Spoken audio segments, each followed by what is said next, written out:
And welcome into the Wednesday edition, Robby and Rexrode, 102.5, 106.3 The Game. Robby Stanley alongside Joe Rexrode. Nick Keys are here with you. It's Wednesday morning. We are out live at Titans training camp. And it should be a very interesting day out here. Maybe not as interesting as yesterday, but a very interesting day upcoming. Day number 2 ads for the Tennessee Titans out in camp today. Joe Rexrode, how we doing? What's going on? Yeah, I'm here. I'm ready. I'm head on a swivel here. Apparently, this is an area of high danger here at Titans training camp. So just prepared for whatever may come today. I mean, I don't know. I'm vetting all my tweets. See what kind of tweets I may have sent out that may have offended anybody. Wild day, Titans camp yesterday. So let's just quickly recap everything that went down at Titans camp yesterday. Just there was obviously some fights on the field. So you had the first day of pads. We talked about this yesterday on the show. Like the temperature sometimes affects things, and it was a little bit wild on the field yesterday. Jeffrey Simmons involved in both of those. And then after practice yesterday, he goes after Buck Rising of another radio station and of A to Z Sports about some tweets, apparently, or social media antics that Buck had, and started yelling at Buck while he was live on the air, which made the rounds on the internet yesterday. Pretty wild day for day 1 of pads yesterday, Joe. Well, the wild thing is that completely overshadows Arden Key suspended for 6 games for PED, right? Like, yes. I mean, Arden Key is like, thank you everybody for taking me off the top line of the news. Yeah, rough day for the Titans all the way around.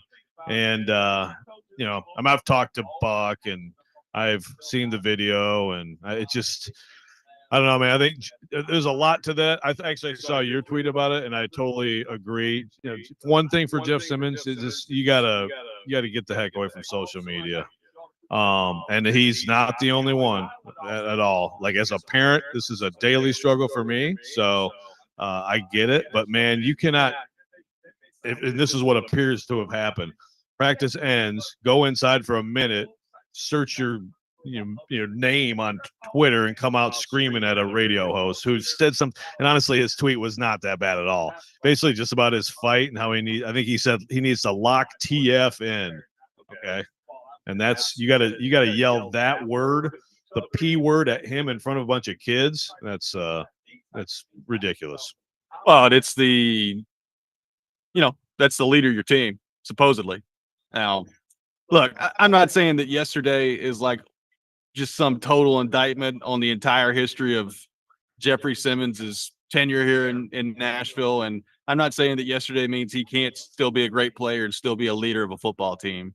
But between this and the way that he has handled the last couple of weeks here with the Jamal Adams stuff and the social media, and then not having a chance or not taking the chance to talk about when asked about it a couple weeks ago at the press conference, and then what he did yesterday, I mean, it's pretty concerning how much Jeffrey Simmons is letting social media affect him lately.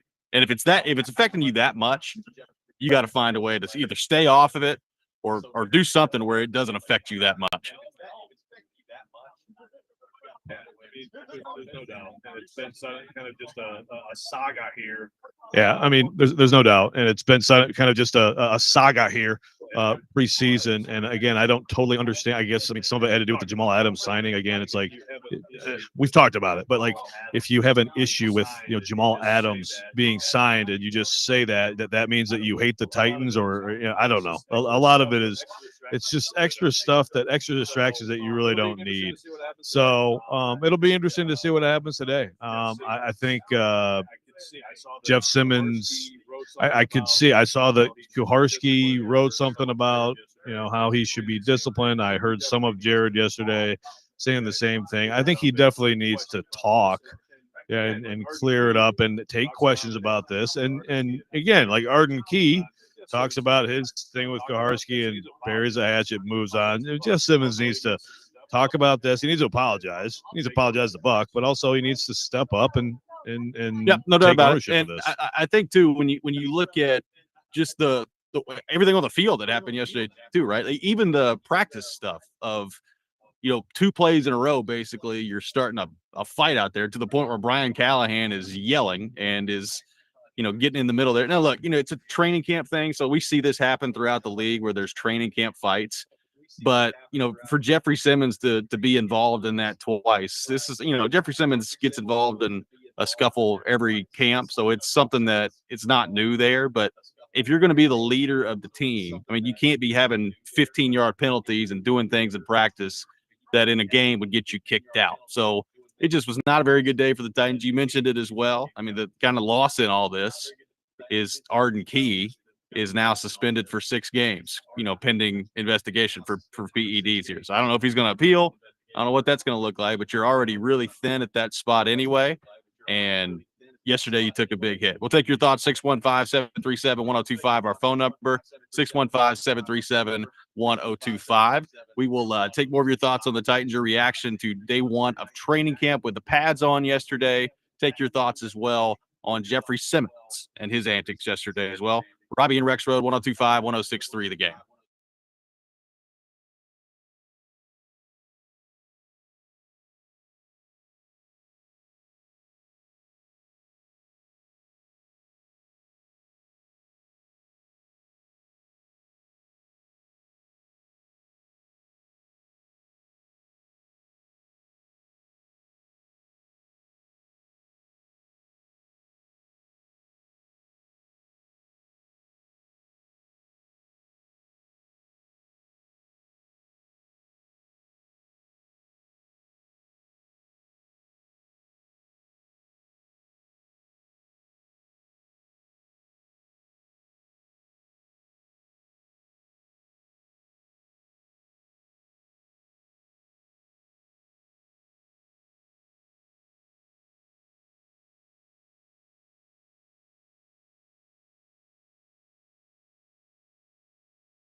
Welcome back in, Robby and Rexrode, 102.5, 106.3 The Game. Robbie Stanley, Joe Rexrode, Nick Keyser here with you on this Wednesday morning. We are taking your thoughts on our phone and text lines driven by WilsonCountyHyundai.com. 615-737-1025 is our phone number, 615-737-1025. Discussing what went down yesterday at Titans camp. And Joe, what a weird day at camp yesterday. Lots of thoughts on Jeffrey Simmons. Now, of course, when something like this happens, it turns into basically a social media battle. And you had a lot of people concerned about what Jeffrey Simmons did yesterday. You had other people yelling at the media of why are the media so sensitive and why are the media so soft, or can't the media take a player yelling back at him? It turns into, that sort of battle yesterday. I saw that all over the place. I understand that the media sometimes can be problematic and ask some tough questions, and sometimes they're unfair. I don't know of anything that Buck has done that was overly unfair in this situation. And regardless, there's a way to, if you have a problem with somebody in the media, there's a way to handle it. And what Jeffrey Simmons did yesterday was not the way to handle it. And again, he's supposed to be the leader of the defense and the leader of the football team. And I just thought that was really concerning, the way that he handled that yesterday. Yeah, look, I think Buck handled it fine. And I think he handled it in the moment just fine. And yeah, look, it's not just you could read one tweet or read 5 tweets or whatever. And this is years of knowing him. And I mean, he's always been fair. He doesn't get personal with these guys. I've never seen any of that. So again, there's always there could always be more to the story, and that is another thing with this with Jeff Simmons. I mean, there's stuff maybe we don't know that's going on, but like you said, you are now making this a story. You're now putting yourself. This is now on TMZ. This is wherever it is. It's all over the place. This is one of those things that, of course, goes viral because I think especially whenever you have athletes screaming at media person, that seems to get a lot of interest from people. So it's just a totally unnecessary issue. And again, it's even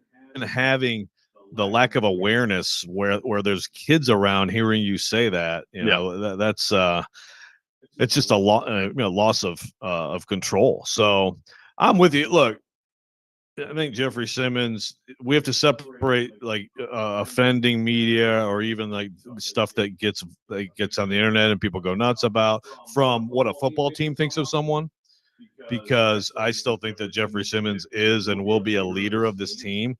But this is definitely, you're right, it is concerning. This is something that I think needs to be addressed by the Titans and by him. And he's got a tone for this, and he's got to understand that being a leader also is a public thing. Got a texture that says, I'd find Jeff Simmons if I were Miss Amy. How much, I don't know. But when you're the leader and you represent the team, the brand, the logo, and when Jeff acts like an idiot while wearing Titans attire on and off the field, it's a bad look. There are children there. The Titans radio affiliate was there. It can't happen. So, I mean, look, I don't know that.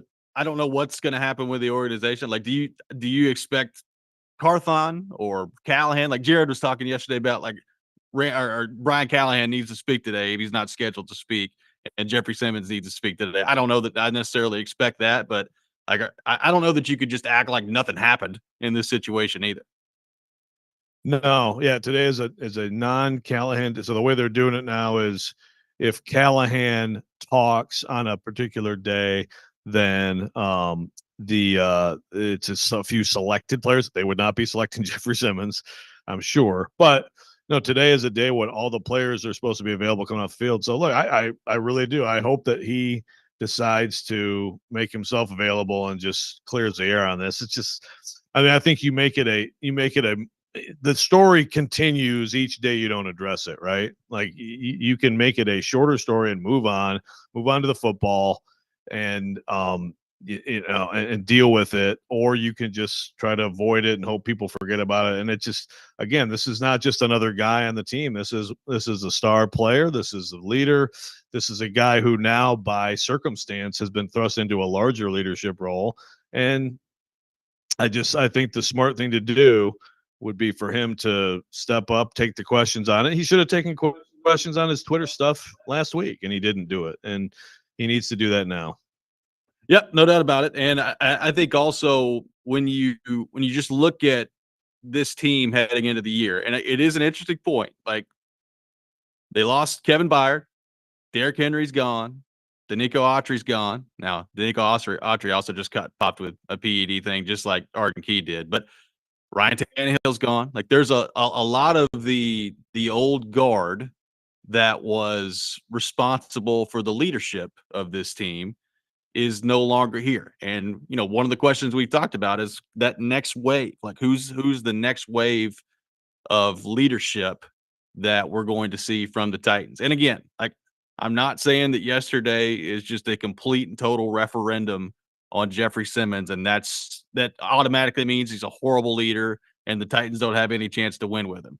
But like I don't recall seeing this happen with really anyone else, but certainly with Derrick Henry and Ryan Tannehill and Kevin Byard and leaders of the team who at different times have received criticism, who found a way to either handle it or ignore it, which is probably more of my advice for Jeffrey Simmons would be to stop wasting so much time on social media. Look, I said this yesterday in my tweet. He's obviously overly concerned with what people say on social media. I think a lot of people can relate to that. There's social media. You brought it up. I mean, it's a big thing in today's world. But when you're a professional athlete making millions of dollars, you have to understand that there's probably going to be a lot of good that comes with social media, and you're going to get a lot of praise, and you're also going to get criticism. And maybe sometimes it's warranted, and maybe sometimes it's not. But you've got to find a way to overcome that if you're a professional athlete. And certainly if you're a high level professional athlete that's a leader on your team. Like you can't allow yourself to react the way that he did yesterday. And we're talking about now with the tweets a couple weeks ago, he was offered the opportunity to address it at the press conference. He said, quote, he was moving on. Like he's not talking about it anymore. Well, if you're moving on, then move on. And that's obviously he's not. I mean, he came running out of the building yesterday and started yelling at a radio host. So I don't, that's not moving on. Well, and that's the thing. I can't think of any. There is unfair commentary. There's examples of people getting too personal, and I can't think of anything here, that would qualify for that. This isn't even. There's nothing. I mean, again, I'll read the tweet here, which I think has to be the tweet because he got in this fight, and this is, by the way, this is not like some out of body thing for Jeff Simmons to get in a fight in training camp. This happens. He plays on the edge. We know this, and the training camp shoving and pushing, all that's common for him.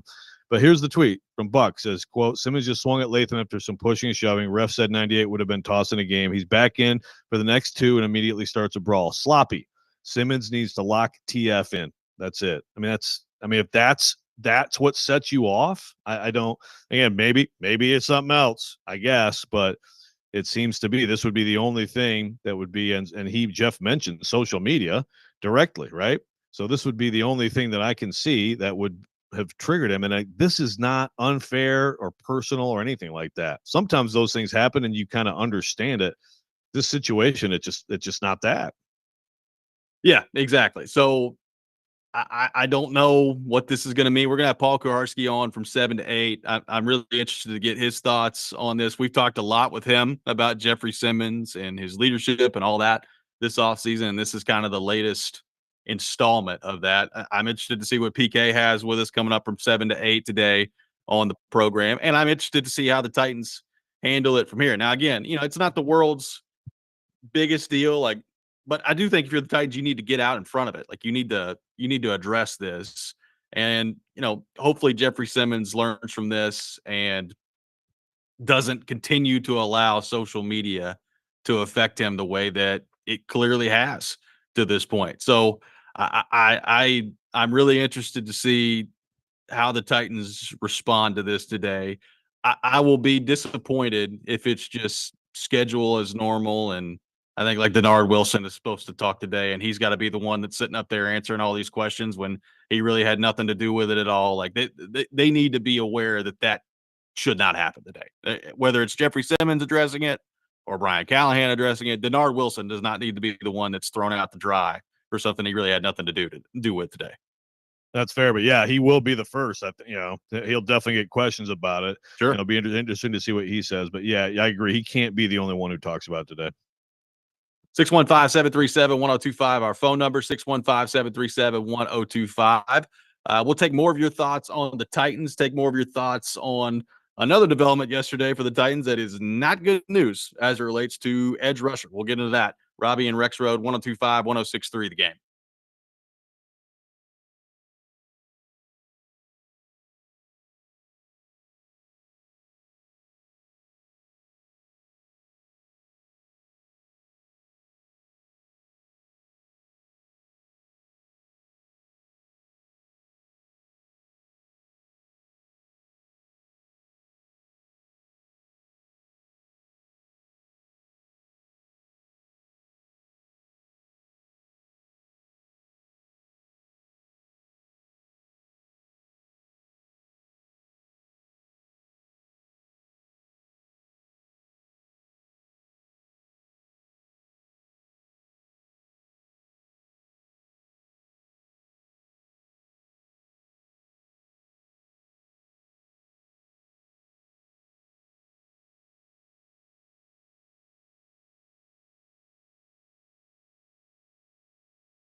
Welcome back in, Robby and Rexrode, 1025, 1063, the game. Taking your thoughts on our phone and text lines, driven by WilsonCountyHyundai.com. 615-737-1025, our phone number, 615-737-1025. Joe, some other bad news for the Titans yesterday.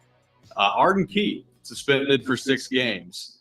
That is obviously not good at a position that they were already really thin in. Your reaction and what the Titans do from here with Arden Key now suspended?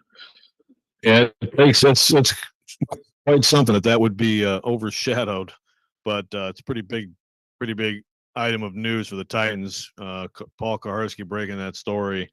And Brian Callahan didn't want to say too much about it yesterday, but they were already thin. They were already thin. We were talking about, okay, it's Harold Landry, and then you got, Arden Key and Rashad Weaver, and then what else can they find? Should they go sign Carl Lawson? There's a couple other guys out there. I think Ngakoue is still out there, right? I think. I believe so.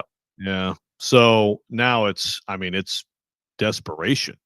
They signed Shane Ray, and he's made some plays, which is pretty impressive for a guy who has not played football for as long as he has. But I think they absolutely have to sign someone. I mean, at this point, you're starting with Harold Landry and Rashad Weaver. I mean, that's what I would expect to be your starting outside linebacker duo when the season starts. So And then just completely unproven depth after that. So I think I think they were probably going to need to sign someone anyway. Now it's almost desperate. Yeah, well, I just first off, I don't know who's out there. I mean, I guess there's Carl Lawson out there. You've got Ngakwe. Like, I know that we've talked about those guys before, and you wonder how much they have left in the tank. But I think the key situation now almost creates desperate. Like, you got to do it, right? Like, it's a desperate situation to where you got to add somebody and just take a chance that they can come in and play for you. Like, Rashad Weaver, he can play, but is he an every down starting caliber edge rusher? I mean, I've not seen anything from him to this point that would lead me to believe that's the case. Now, look, I'll be quite honest with you. I don't know that Arden Key's that. Like, Arden Right. Key has been a rotational player and a situational guy. And I thought when he got significant playing time as a starter last year, it was up and down. I think probably in best case scenario, it wasn't that great. So it was already a position where we looked past Harold Landry and said, all right, where's the production going to come from? And now the first 6 games of the season, and by the way, first 6 games of the season where you're playing some pretty good teams, some pretty good quarterbacks that you need all the help you can get rushing the passer, you're not going to have Arden Key at this point. It's, based on everything else that happened yesterday, it kind of gets swept under the rug, but it's a huge deal for the first part of the season for this team. Yeah, like the Simmons story is important for sure, and today how they handle it is important. And obviously the Titans need him to be great. They do need him to be a leader of this team and all that stuff. But really, the more impactful news story is Arden Key missing 6 games, like you said. I mean, let's see, you've got you start with the rookie Caleb Williams, but you got Aaron Rodgers in there, you got Jordan Love in there. Really, the whole season is either really good or at least really interesting, like rookie quarterbacks on the schedule. But like you said, it's not a comforting situation before, but at least you had 2 guys. You had 2 guys competing kind of, and you knew you had 3 guys who could play, and now you don't. So I would think that there'd be a pretty quick corresponding move here. I would think so. And if they're, depending on who it is, like, I think regardless of what happens and what move the Titans make, we're going to walk into that first game when they're playing Chicago and wonder, all right, do they have enough? Do they have enough to get after the passer, right? Like, it's still, the equation doesn't change that much, because I think, the pass rush part of it still, Harold Landry is going to have to stay healthy, and he is going to have to be whatever the top level of Harold Landry is. He's got to be that this year. And then I think the key thing to me adds even more on Sweat, right? Like, Sweat has got to find a way to be healthy and effective from the go from this team up the middle. And you could make that case anyway based on where he was drafted and the role that he was going to play on the defense. But now with Key out, it's just another part of your defense that has a question mark heading into the season. So I think there's more on Sweat in the aftermath of this too. And of course, Simmons is going to have to be, a game wrecker and be healthy up the middle there. But I do think this adds even more importance to T'Vondre Sweat having a really good camp, staying healthy, and being ready to go for this team by the time Chicago rolls around. Yeah, no, they have to dominate the interior and make those edge guys better because of it, basically. And that is possible. Texter saying scheme will help this team generate pressure. Safety corner blitzing, not ideal, but I don't think very much pressure comes from rushing forward. Yeah, I mean, look, they're going to blitz, they're going to send different pressures, but in the course of a football game, if you can't rush with 4 and cover with 7 on a fair amount of snaps, you're just vulnerable. So again, if Sweat and Simmons are causing that much trouble, and then Landry is Landry, maybe you don't have to have a great 4th guy, but you still need to have someone who can get in there and do something. That's the thing. Arden Key is a guy who I think could be a real beneficiary of all that, right? I mean, Arden Key can go make plays. He's got speed. He's got some pass rushing moves, but now, of course, 6 games, he won't even be out there. By the way, shout out to Paul Kuharsky for being the one to break that story yesterday. And also, did you see the picture that Kuharsky used when he tweeted out the story? It was the screen cap from his hostage video the other day of My name is Arden Key. I love Paul Kuharsky. He is the best. Yeah, well, and so when I saw that picture, I'm like, oh, so in other words, as they went through the course of that, Kuharsky also was like, tell me everything. Tell me everything right now. What is happening, Arden? Are you in any trouble? You tell me right now. I mean, I'm just assuming Arden gave it all up to PK. So Keith from Bowling Green asking how much cap space the Titans have. I could go find the specific number. They got plenty of cap space to go add somebody if they want to, but I can find the specific number for you. Yeah, they're not like terribly pressed or over anything. I mean, they may have to do a little bit of finagling with a deal or something, but they've got some space still. Right. According to Over the Cap, they've got $24 million in space. So there you go. They should be fine. Yeah, they don't have to mess around. Yeah. And they look, I think you need to take a gamble on somebody. I think you need to take a gamble on like a Lawson is somebody who I think may have some good football left and is probably waiting for more money than people want to give him. But this is where you become the team that gives them that best deal, probably. Yep. And I think, look, maybe you get lucky with one of those, right? Like most of the time at this point, especially at edge rusher, if those guys are out there and available, it's for one of two reasons. Either one, people don't know how much game they've got left and maybe they're asking for too much money, or number two, like they just don't want to participate in training camp, which I think has probably been the case for a couple of guys around here. I remember Clowney signed a little bit late and it was like, oh, okay, well, there's like a week left in camp. Here comes Jadeveon Clowney in here. But I don't know what the case is for some of these guys. Lawson, I remember when he was a free agent the first time, and we talked about the Titans and the idea of trying to sign him. And Ngakoue feels like he's played for half the league at this point, and it didn't go overly well with him the last couple of years, and injuries have started to creep up into the fold. Now, he's not as old as you would think. Like, we've talked about that before. It's not like Ngakoue is old. I think he's like 31, maybe. I mean, he may not even be that old. I mean, look at he's 29. He's not even 30 yet. So it feels like he's been around forever. But it does, just based on the numbers, feel like it's started to go the other way on him a little bit. Well, he's just I mean, he's going to be an all-time journeyman when it's over. Why is that? With Yannick Ngakoue, especially, he's had some really good stretches of play, but he is the ultimate journeyman. But hey, at this point, I think everybody has to be taken seriously and vetted, and you got to move quickly. There's other, the Lions just lost an edge, Yep. So I mean, there's, more people are going to get hurt. I mean, that's what happens in camp. So Titans need to move quickly, I would say. I got a question about Caleb Murphy. Could Caleb Murphy be an adequate role filler for the Titans rushing the passer? At this point, I can't. I think he's an interesting pickup last year. You saw some flashes with him, like in the preseason last year. I just, at this point, it's hard for me to project him as a guy who's going to make a difference on Sundays.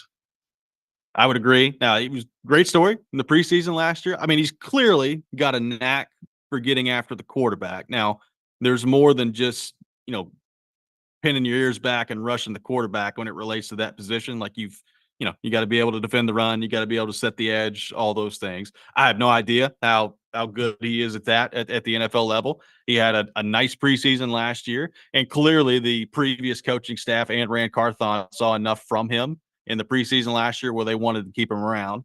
So we'll see if he, once the preseason games comes around this year, if he could start to make an impression that way. But to me, like, this move forces you to go sign somebody. And then if somebody like a Caleb Murphy or somebody else on your roster forces himself into the conversation that way, well, then great. But you've got to go sign one, maybe two guys, I think, at least, with the key news. Right. Someone asking Shane Ray be an effective starter. I just think that's a stretch too. I think, he certainly could be in the rotation, but at this point, that'd be a great, pleasant surprise if you go a couple weeks more and you really feel like one of these guys is emerging. But at this point, I don't see how you can count on that, and I don't think they will. Yep, and it's going to be also interesting to see too, like Landry. When they had that front four of Landry, Simmons, Autry, and then for whenever Bud Dupree was out there and healthy, we saw it in the Cincinnati playoff game. That was clearly the strength of the team, and they ended up with 9 sacks in that game. And they didn't spend a whole lot of time together completely healthy because Bud Dupree could never find a way to stay healthy. And, Autry had some injuries here and there. But like Landry, I don't know that he's ever been like a focal point of an offense looking at him and saying like, all right, we can't let Harold Landry off the edge wreck the game. I'm not saying that he's the first priority now because that's definitely still Jeffrey Simmons up the middle. But like, can Landry make enough of a difference with nobody really all that proven at this point on the other side to where he's still an effective enough pass rusher and completely healthy, getting somewhere in the neighborhood of 12 and a half, 13 sacks, somewhere like that. Yeah. But last year he was really good coming off the knee. He had the second best sacks and pressure rate of his career. And it was that situation, right? I mean, it was basically Jeff. And now, if Sweat does make that impact and Jeff ends up having a good year, then I think Landry can still have also a good year. Is that enough? Who's the fourth guy? It's just, you got to have more options. And look, I think Weaver's motivated. It looks to me like he's a little bit lighter now. So maybe he can, he has flashed, he has made some plays. It just, someone else is going to get hurt too, right? So then who do you feel comfortable throwing in there? Maybe Shane Ray. Maybe Shane Ray is a guy who can get some snaps this year. 615-737-1025 is our phone number, 615-737-1025. We'll have more on the Titans coming up next. Paul Kuharsky from paulkuharsky.com will be with us in the 7 o'clock hour as well. Robby and Rexrode, 1025, 1063, The Game.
Welcome back in, Robby and Rexrode, 1025, 1063, The Game. Robby Stanley, Joe Rexrode, Nick Keys are here with you on this Wednesday morning. We are live out at the Titans facility for Titans training camp. Paul Kuharsky will be with us in the 7 o'clock hour. We'll get into all things Tennessee Titans with him, taking your thoughts on our phone and text lines.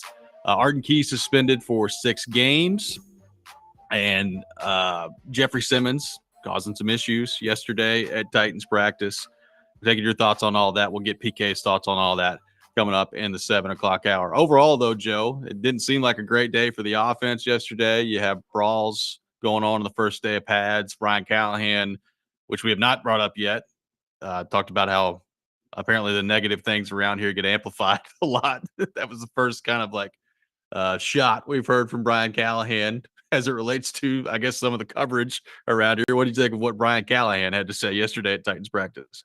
Yeah, that was interesting. Yeah, I don't know. I don't know if that's. I don't know. There's there's all of a sudden a lot of media Titans. I guess divisiveness going on. So I don't know. I don't. I guess it depends on who you're listening to or reading. But it's like it's either the national media is soft, or now I guess the national media is too, whatever, too tough. Is that? I mean, I've got somebody on the text line saying, I guess Jared has rubbed off too much on Nashville media. A bunch of crybabies. Okay. I don't know who's crying. I mean, look, some fans are definitely gonna be like, hey, good for you, Jeff. Like, tell that media guy, and you know what? I don't have a problem. If you have a problem with it as a media person, I've had this happen. Kuharsky certainly had this happen.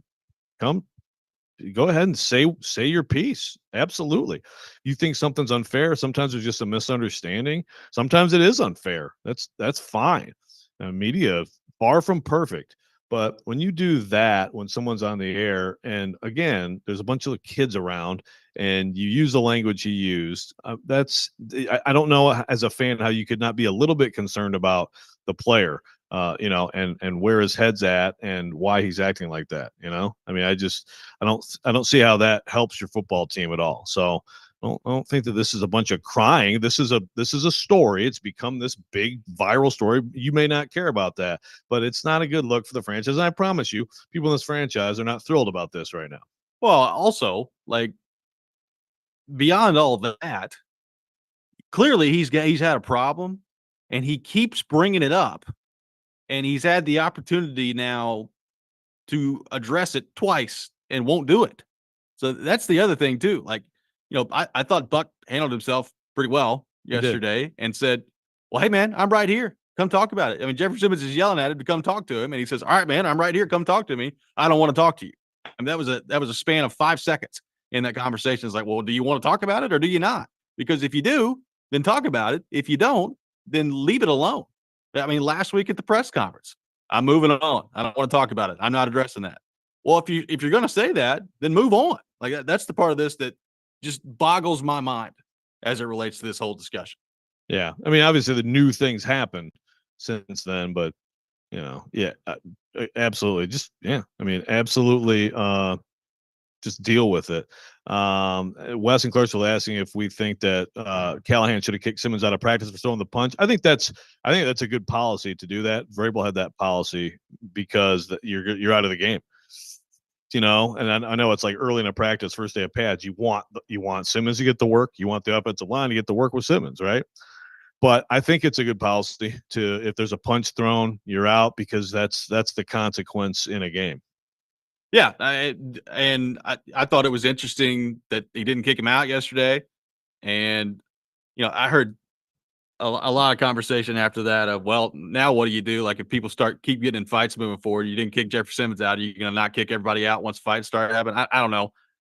If Brian Callahan made a mistake, I get it's the first day of pads and you want to see your guys go through the first day of pads, get through the drills, have the physical contact, all that stuff. So I understand from the head coach's perspective, you don't want to kick somebody out.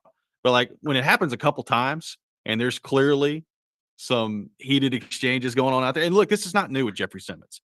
This is like an annual training camp tradition with Jeffrey Simmons where he's getting in fights and all that stuff. And honestly, like, I don't love that, but I don't really care about that. Like, Jeffrey Simmons, for the most part, has not had some gigantic issue when games have come around and just taken personal foul penalties left and right. Now, he's had some, but he's not had some big issue of that being a big problem for the Titans. So I don't really care about that. But when you factor in everything that happened yesterday, this is supposed to be the leader of your football team. And just the way that he responds to some of these situations, I think, is really concerning from a leadership standpoint. Yeah. Yeah. The fight stuff, like you said, he does that, and he plays on the edge. And here and there, we have the situation with Yanda in Baltimore, talking about him playing dirty and spitting in his face and all that stuff. But that's you live with that stuff. Again, he is a ferocious. He's a trash talker. There's a little extra after the whistle a lot, but usually he doesn't go past the line in game. So there you go. A training camp fight with Jeff Simmons is an annual tradition here, and it's not a big deal. Training camp fights happen, especially when it's 95 degrees. Yeah. And that's all fine. Yeah, to me, it's like, if you're coaching this team, the GM, owning a teammate, and you're like, why is he flipping out? Because I guess some people didn't like the Jamal Adams signing. Why is that worth your time and energy? And now why are you just completely losing it on a radio host for a pretty innocuous tweet? I mean, that's like, you're worried about the distraction level with him and just where his head's at, right? If you're the team, and again, it is a bad look. I mean, it's a bad look for him, and it does look like he's too concerned with some of the stuff with himself, along with just taking things so personally when they don't need to be taken that way. Well, Lance on the text line says some of us like Jeff's nastiness. Like, sure, there's a difference between nastiness and a total inability to handle any sort of criticism whatsoever. Like, look, these guys get paid a lot of money. Part of the deal that comes with that is being able to handle some criticism. I'm not saying that people should be immune to just say whatever they want about players out there and without any fear of consequence or anything like that. But like, if you're a leader of a team, and that's the other thing, Lawson, it's not just like it's some player. Your general manager got up a week ago and talked about how this is the leader of your team. So if this is the leader of your team, there's got to be a certain level of responsibility, number one, for your actions. And number two, you have to be able to roll with the punches a little bit, man. Like, first off, it's not like anything that's been said about him has ever really been that bad. He's a good player. Like, the worst criticism about him that I can remember is the stuff coming out of the draft where he had the violence, the domestic incident. That was it. Like, other than that, he's been a really good player. He's had some health issues the last couple years. Last year, he had 5.5 sacks. He was battling through some injuries and probably didn't live up to the contract. I mean, it is what it is. I'm not saying he can't live up to the contract moving forward here too, but like, that's the other part of this. Like, none of the criticism that has been levied his way has really been that bad. And when you talk about the Jamal Adams stuff, like, go look at the numbers. Like, Jamal Adams hasn't been a factor on the field since 2020. Hopefully he is here. I hope things work out really well, but it's just really weird that the things are setting him off right now. Exactly. I just can't find anything that's unfair. And so sometimes that stuff happens, but I can't find it. I haven't seen it. So someone also mentioned, he said, you're a Taylor Lewan guy. He said that. I didn't hear that. Did you hear that? I didn't, but okay. Apparently he's mad at Buck because he's friends with Taylor Lewan. I don't know. There's all kinds of stuff I don't know. in that audio. Someone asked, is JC Latham okay? Is that a concern right now? As far as I know, yes. Yeah. I mean, he was involved in one of the scrums yesterday, wasn't he? But like, so was Mason Kinsey. I think he's okay. Yeah, poor Mason Kinsey. Mason Kinsey, big disturber out there. Camp veteran Mason Kinsey. That's right. Get involved in brawls out there. He makes things happen in camp, one way or the other. He does. No doubt about it. Michael on the text line. Player wise, Jared has pretty much said Jeff isn't a game changer. Thoughts on that? I mean, I think he has been a game changer. Now, the last couple of years, the injuries have crept in. He had the ankle a couple years ago he was dealing with, and I think probably in a normal circumstance, had the team not been fighting for a playoff spot the whole way down, he probably would have shut it down a little bit. And then last year had more injuries that he dealt with. I mean, look, we've talked about this. He needs to play better than he's played the last couple of years. Yeah, I mean, I don't like the sack total again at his position. It's not the most important thing. It'd be great if he could get 8 to 10 sacks. What did he get? 5.5 last year? 5.5. It's just, I mean, he needs to command double teams and at times blow those up too and make plays and help make it so others make plays. And he's still a very good player. I think he probably played his best football in the 21 and early in the 22 season before he got hurt. I mean, that was probably the best football of his career. And I don't know how much of a role the injuries have played. Still think he's a really good player. And I'm very intrigued to see what Tavondre Sweat could do for him this year and what they could do together. But, got to get past all these distractions and get to really, you got to lock TF in is what you got to do. 615-737-1025, our phone number. Paul Kuharsky from paulkuharsky.com is with us. We'll get his thoughts on everything that's gone down with Jeffrey Simmons, get his thoughts on his reporting from the Arden Key story yesterday as well. All that coming up next hour. Robby and Rexrode, 1025, 1063, The Game.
Stand back. There's a hurricane coming through. Paul Kuharsky, PaulKuharsky.com, with us here on the program, taking your thoughts as well on the Titans. 615-737-1025, our phone number. Paul Kuharsky with us for the next hour, talking all things Tennessee Titans. PK, good morning. How we doing? PK's on mute. So when we want you to talk, don't unmute yourself when we don't want you to talk. He's still muted. Okay. Hey, there he is. You want me now? We do. Yes. You So I can't can't hear greet us? Ashley? Well, you greeted Ashley and then on the air, and then now when we ask you to speak to us, you mute yourself. This is really, I know you make me feel good about my boomerness, actually. Hey, I didn't set up this this situation that you have going on. You did So not. you should be thanking me for participating in. The situation. That is what this is. We do thank you. There's no doubt about that. So, PK, let's just start with the Jeffrey Simmons stuff, from the fights on the field yesterday to the flags to the story that's generated most of the headlines today, and that is him going out and yelling Buck Rising yesterday and doing it while he was on the air, and the whole situation around Jeff Simmons in the media right now. Your thoughts on everything that went down with Simmons yesterday and the concern level with his leadership that the Titans should have at this point. Yeah, well, the fights are not a huge deal, though it's a tone setter under Brian Callahan that he wasn't ejected from practice, which feeds into this whole matter in terms of Jeff kind of running the show and being above it all. If it was some other random player on the front who instigated two fights, do we think he would have been, right back in there for the second play to instigate a second fight, or for the third play to recover from two fights?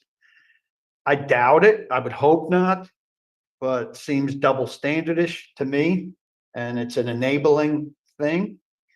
And then, to hear it described, first we believe Jeff went in and read Twitter, and then he came out and asked Austin Stanley, who happened to be standing to the side, tweeting Callahan or whoever was at the podium, and asked where Buck was, and Austin didn't realize what was going on and pointed, and he steamed over there to intimidate him and to jaw at him. I mean, there's not been an incident like that from a top level Titan here ever. It's unprecedented behavior, and it's just not something you can have from this guy that you keep anointing as a leader. Derrick Henry never would have done it. Kevin Byard never would have done it. Logan Ryan never would have done it. It's out of the realm of possibility for writing a training camp script. So Austin Stanley just sold out his guy, huh? Jeez. Yeah. Is Austin trying to get rid of Buck or what? He said, I inadvertently directed him to Buck. Do you think the Titans should discipline? You wrote something about the Titans disciplining Jeffrey Simmons. No, I wrote that they need to have some tough love for him. I mean, there's something going on with Jeffrey Simmons. It seems pretty clear. Now you want that guy playing angry, but we've seen a million guys who are able to step across the line and play angry, and step across the line and be normal. That's not normal behavior from him yesterday. I was told by somebody who witnessed it that he appeared deranged, and he was lucky that cameras weren't facing him from fans who were holding things to be autographed and the like. I don't understand how the organization permits that and doesn't. I don't know if it's discipline or if it's counsel him, but something needs to happen.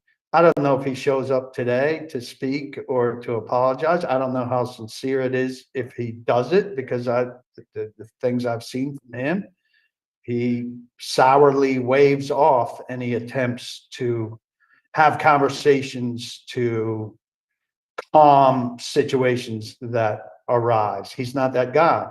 And that's part of why I think this overly anointed leadership is not the best thing. And I'm looking elsewhere on defense for bigger leadership.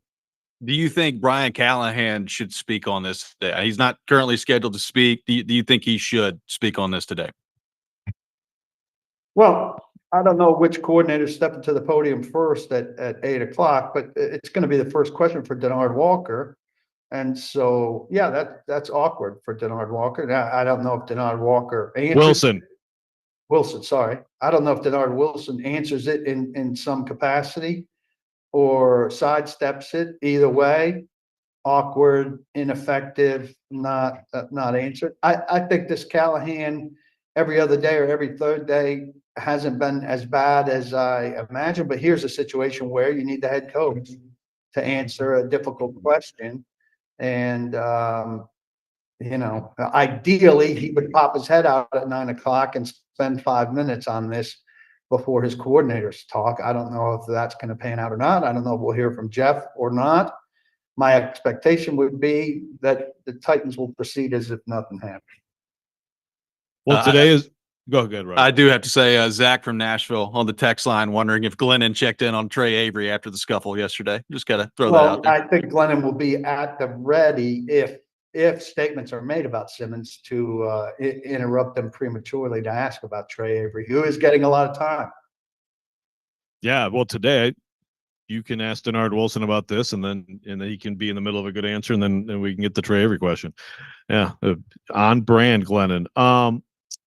What about, so do you think that inside the locker room, because this is where I do think sometimes media, maybe gets a little, maybe there's a little bit of a misunderstanding, in terms of like what we think of leadership, or a disconnect maybe between what we think of leadership and what matters and what they actually care about inside the locker room. Do you think that, I definitely agree that the organization, this is a bad look. They need to address it.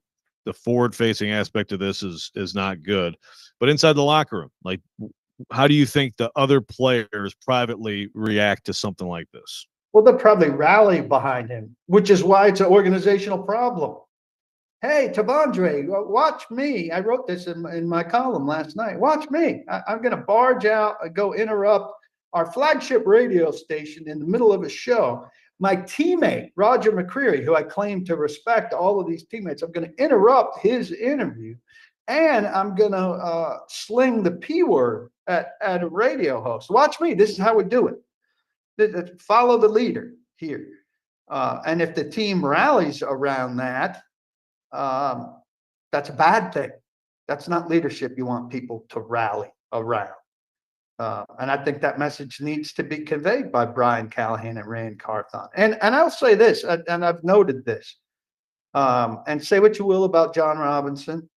And this goes back to Floyd Reese, the best general managers at their time, friendly with guys, yes, but friendly distant in a way that doesn't interfere with their ability to be harsh at a moment like this, or to cut guys when the time comes and all of that. And I was just thinking last night, and it's still early in the Rand Carthon regime, but Rand's pretty tight with a lot of these guys. He took a lap with J.C. Latham the other day, walked down to the offensive line area and came back. And yesterday, before this happened, I saw him standing around talking with Simmons, just hanging out. He hangs out with these guys a lot in buddy fashion. Now, maybe that's new age GMing and all of that. Maybe it's something that makes it more difficult to be heavy-handed with a guy when the moment calls for it, because you are more pally than a traditional old school GM. And I think that's something to ponder here as well. PK, the other part about this that really mystifies me, beyond just the obvious of the behavior part of it, which is obviously the problem here. The other part is, like, and I said this yesterday on Twitter, the press conference last week, he was asked about, the media, what's bothering him in the media. Yesterday, he's yelling at Buck about coming and talk to him. Buck says, well, here, come sit down and talk. I don't want to talk to you. So to me, it's like either address what you're mad about or let it go. But he's doing neither one of those things right now, which is compounding to the problem of just the outburst that we saw yesterday. Yeah, he's not going to let it go. And you raise a good point. In the span of 10 words, he said, I don't want to talk to you on social media. Talk to me. And then Buck says, yeah, let's talk. And they said, I don't want to talk to you. So, I mean, he's so emotionally wrapped up right there that he doesn't even know what he wants. Do you want to talk to me or do you not want to talk to me? But Buck's saying, I mean, he's in a no-win situation there. What do you want? You can't even explain it. You're incoherent with anger. What are you angry with us about? We asked you. Now, if I tweet something, he wants to get to the bottom of it. If he tweets something and we want to get to the bottom of it, somehow this is a huge sour thing for him. This is a circular double standard that makes no sense. Who in the organization can get to the bottom of this? Because your chief leader, this guy that you've anointed as the holy one, is not supposed to be the biggest distraction on your team. It's supposed to be a non-distraction. Well, more with Paul Kuharsky coming up next. Take your thoughts as well. 615-737-1025. This is Robby and Rexrode, 1025-1063, The Game.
Welcome back in, Robby and Rexrode, 102.5, 106.3 The Game. Robby Stanley, Joe Rexrode, Paul Kuharsky. I gotta work.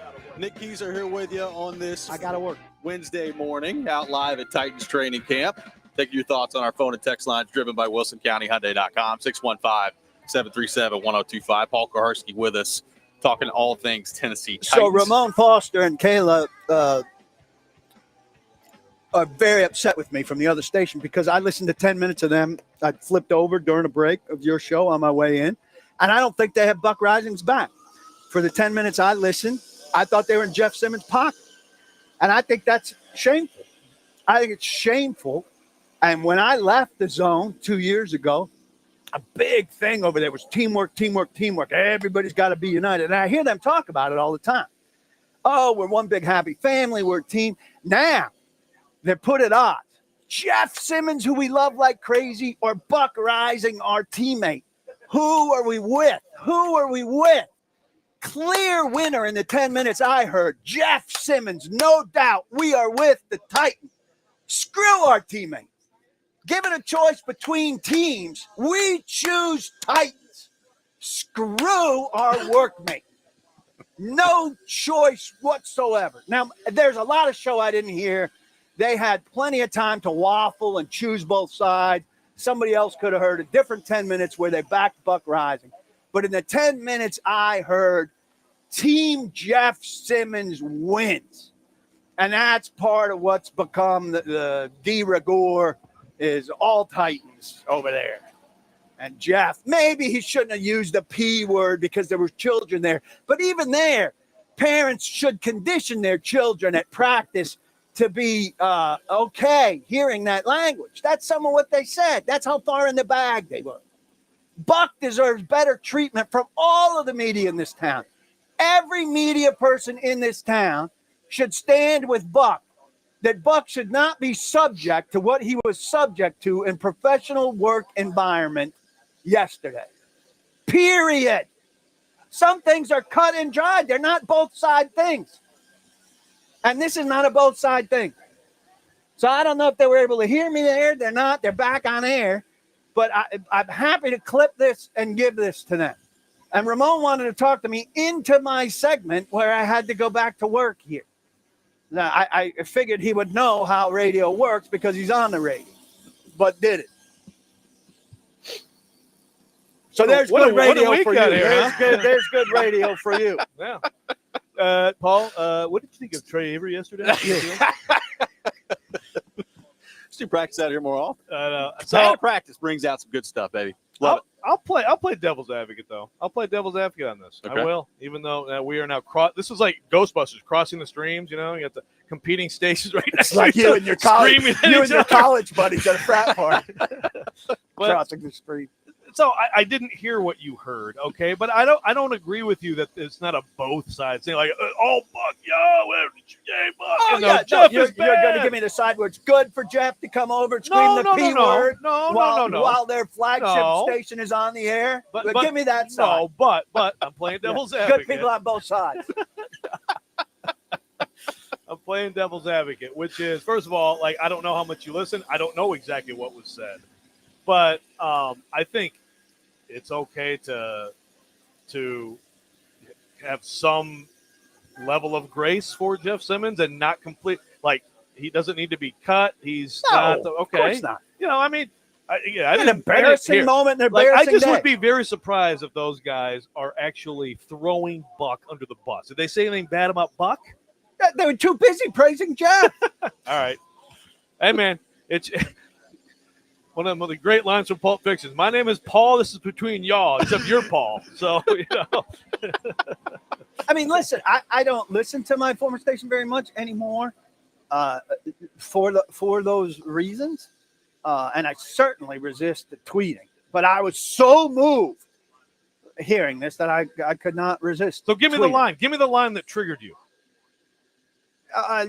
It was just the overall thing. Maybe that thing about, well, he should watch his language. But then somebody said, but, you know, that's a parenting thing. You really have to condition your kids if they're out there to be ready for that language, which is absolutely true. That is true. You're going to hear bad language if you're at training camp. You just don't But expect you it from don't the make an dude who's about to exemption for a sign your dude autograph. to scream at a radio host that. Like in the heat of practice, yes, you're going to hear language. Afterwards, when it's autograph signing time, that's not when you'd say earmuffs. next to the stands over here.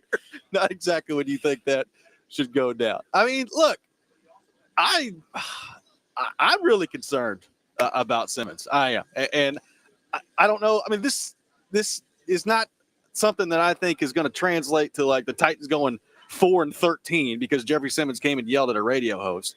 But I do think when you are presented as the leader of your football team, and this is how you respond to criticism, or even Joe, I think perceived criticism. Some of it's not even criticism. Well, it's so mild. It's just so mild.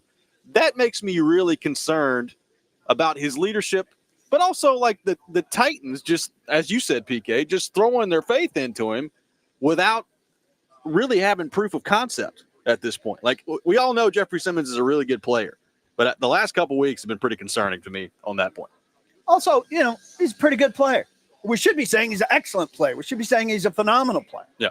He's not been that level of player the last 2 years. Injuries have hampered him and slowed him down. Autry not being next to him slowed him down. Guess who's not on the team anymore? Yep. So he's got things to prove. Most players like that come into camp and say, I'm getting to work. I got to reprove myself. He did say that. But, I mean, the circular logic we talked about. Talk to me. I don't want to talk to you. And then, I am going to be supremely accountable. Hey, what was that tweet about? Oh, I'm not going to talk about that. Yeah. It's circular nonsense logic is frustrating. Well, the thing is, they need him. They need him to be a leader. It's not just. It's like, hey, I really want to be a leader this year, and now I'm going to. I mean, Derrick Henry is gone. You mentioned Kevin Byard. He is gone. There's a void. They don't have a lot of. I mean, the roster has turned over so much, and he has to be a great player, and he has to be a leader. This does not disqualify him from either thing. No, and he's got leadership qualities in there. He gets people fired up to play. His anger is, an effective football tool when kept in check.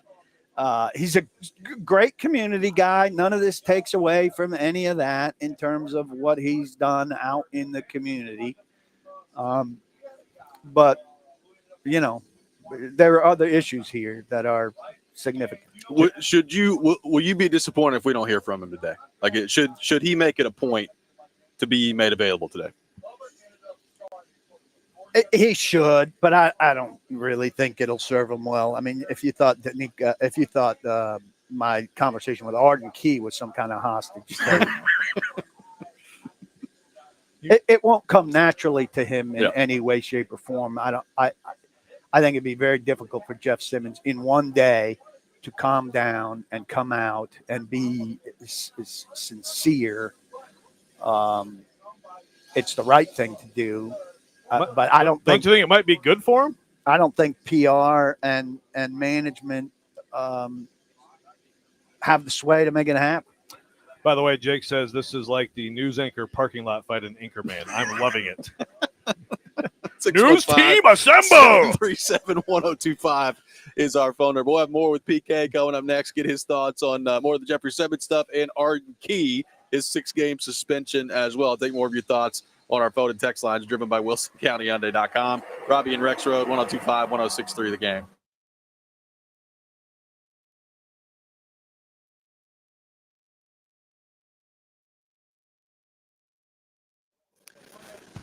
Hey, Robby Stanley here. Make sure you select Twin Peaks for your fantasy football draft party this season. You can stay cool under pressure with 29-degree draft beers, bites for the whole team, plus a $50 bonus card for the commish, and an additional $5 bonus card for every drafter as well. Call to book your draft party at the Twin Peaks in Cool Springs or Madison locations. Visit twinpeaks.com/fantasy draft for more information. That's twinpeaks.com/fantasy draft.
back in. Robby and Rexrode, 102.5, 106.3 The Game. Robby Stanley, Joe Rexrode. Special day. Paul Kuharsky with us here on the program. Take your thoughts, 615-737-1025. We will get to your phone calls here shortly. I promise. How will you get to the phone calls while you're carefully balancing all the power cords, Robby? It's a good question. Just Oh, don't be Good stuff too loud going on when you here. talk, man. Because Great. right now my laptop's charging. This is working. Three Don't move. Don't move. hand Stanley, they call him. Just really getting after it this morning. Joe's crossing streams. Robby's three-handed. We've broken through the fourth wall. I'm making friends. Yeah. Let's go to our 102.5 The Game phone line. Welcome in Adam in Portland who wants to weigh in on Jeffrey Simmons. Adam, good morning. Thanks for calling in. Yeah, dude, you know what this reminds me of, and I don't know if you guys mentioned already, but Javon Kinlaw from the 49ers did something similar to that a couple years ago. And what's interesting, because our team's not necessarily like oozing with leadership right now. If it's not Jeffrey Simmons, then who? But like Jeff is closer to Javon Kinlaw than he is Aaron Donald right now. If we're having the debate, like where is he in the pecking order? Like to me, he's somebody who's like significantly underperformed from where he should be. He's a great player. I love him. Coming out of Mississippi, I'm a Mississippi boy too. But from what he was, like, you come in, we have concerns about character issues. He's put all those to bed, and then something like this comes up. If you're a Chicago Bears interior lineman, you have to be loving that, like, he can break down from a radio host that easily. Like, you are so easily broken down by Buck. Like, that's, I mean, I don't know, man. It concerns me. As a Titans fan, I'm sitting here going, that's insane that he let Buck get under his skin like that. I don't even know what it was, but like you let Buck break you down with something that easily, it's very concerning. He said he needs to reel it in. And he added Wow. That's reel wild it that the broke F him in. down. Right. Reel it TF in. Yeah. No, you raised a good point. And in terms of rankings of interior defensive linemen, I mean, if you go look at PFF's rankings, Jeff Simmons is, in the low teens for overall impact last year and the year before. Now, the PFF is not the be all and do all, but there's some meaning in there. Now, he's been hurt the last 2 years. He said he doesn't ascribe that to luck. But, he'll rise on that list if he plays a full, healthy season and if Tavondre Sweat is good next to him. But is he a top 3 defensive tackle in the league right now? At his best, he's not. Do the Titans act like he is? Constant. I will say I saw Jeff. Well, I mean, he's one of their best players. I saw a He's tweet. one of their best football players. That's an interesting conversation. Do you treat one of your best football players as if he's, pending Pro Bowl? Yeah. And I think that's interesting because here they do. And I don't know if that's the right approach. Well, he's paid to be that guy too, right? I saw a tweet from the Sick Podcast, Talking Titans, at Sick Pod Titans, photoshopping Jeffrey Simmons' face on Bobby Boucher from Waterboy, and runs after the quarterback talking about his mom and Photoshop Buck's face on there. It's pretty good stuff. Very nice. I mean, Good I stuff. think Jeff is probably stunned by the reaction to this. I don't think there's any way he got off social media last night. And this is probably this is definitely the most he's taken. I feel like there's minimally a 50-50 split, maybe more against him than 50-50, which is got to be an absolute shock to his system because he has been universally loved. You're talking about fans. You think fans? Yes. Yeah. Well, It's so based on hard what to- I so- wrote, yeah. I wrote a column last night that was pretty well received about, Callahan or Rand need to have a conversation with him. And if they can't, if they see Valentine hearts in their eyes because of what he can do as a football player, Amy needs to talk to the coach or the GM about talking to the player. And I got a lot of positive feedback on that. So here's a And my lead was Jeff Simmons, don't read this. Click out of this I saw story. Don't. It's not good. So here's an interesting point on that too. Let's say all this stuff happened, but he was that guy. He's coming off an all-pro season, right? Yeah. Does that change the reaction a little bit? Probably does, Yeah. right? To some extent. It's just like people love when Vrabel's a jerk Right. when he's winning, and then all of a sudden he's a jerk when he's not. Well, the point is he isn't coming off of that, but he acts like he is. Let's go back to our 102.5 The Game phone line. Welcome in Jason in Hendersonville. Jason, good morning. Thanks for calling in. Hey, good morning. PK, agree with you. You made so many great points. First off, there needs to be a healthy. Cut off the call. Cut the call. Great Just call. kidding. Just kidding. Go ahead. There needs to be a healthy fear between ownership and the GM and the players that keeps everybody in line. For me, that tells me that Rand Carthon's personality, he just likes to be seen. He should be up there doing. And I'm not saying he's not going to do his job. He's going to have to cut players. They all are. But secondly, Simmons, he can't allow. I mean, there needed to be some sort of meeting, and I'm sure maybe there was, saying, look, you're going to hear negative feedback from radio personalities. That's their job. They're in the business of opinions, and you can't allow that to affect you, especially going up and cursing out someone that's live on the radio. And I didn't hear what the other station said, but they should have their partners back, because based off what I've read and what he said, he didn't say anything egregious other than, hey, you shouldn't have a fight in a practice where punches are being thrown. If I was a coach, it would end right there, and there would be people sent to the locker room for stuff. Because if someone connects with one of those punches, you could have a broken jaw, and then now you're down a player.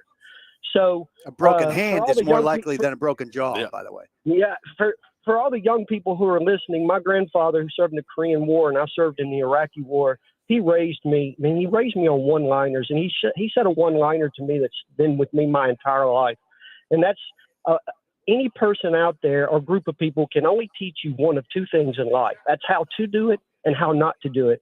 And I hope that they saw or heard what Jeffrey Simmons said and did, and learn from that how not to do something.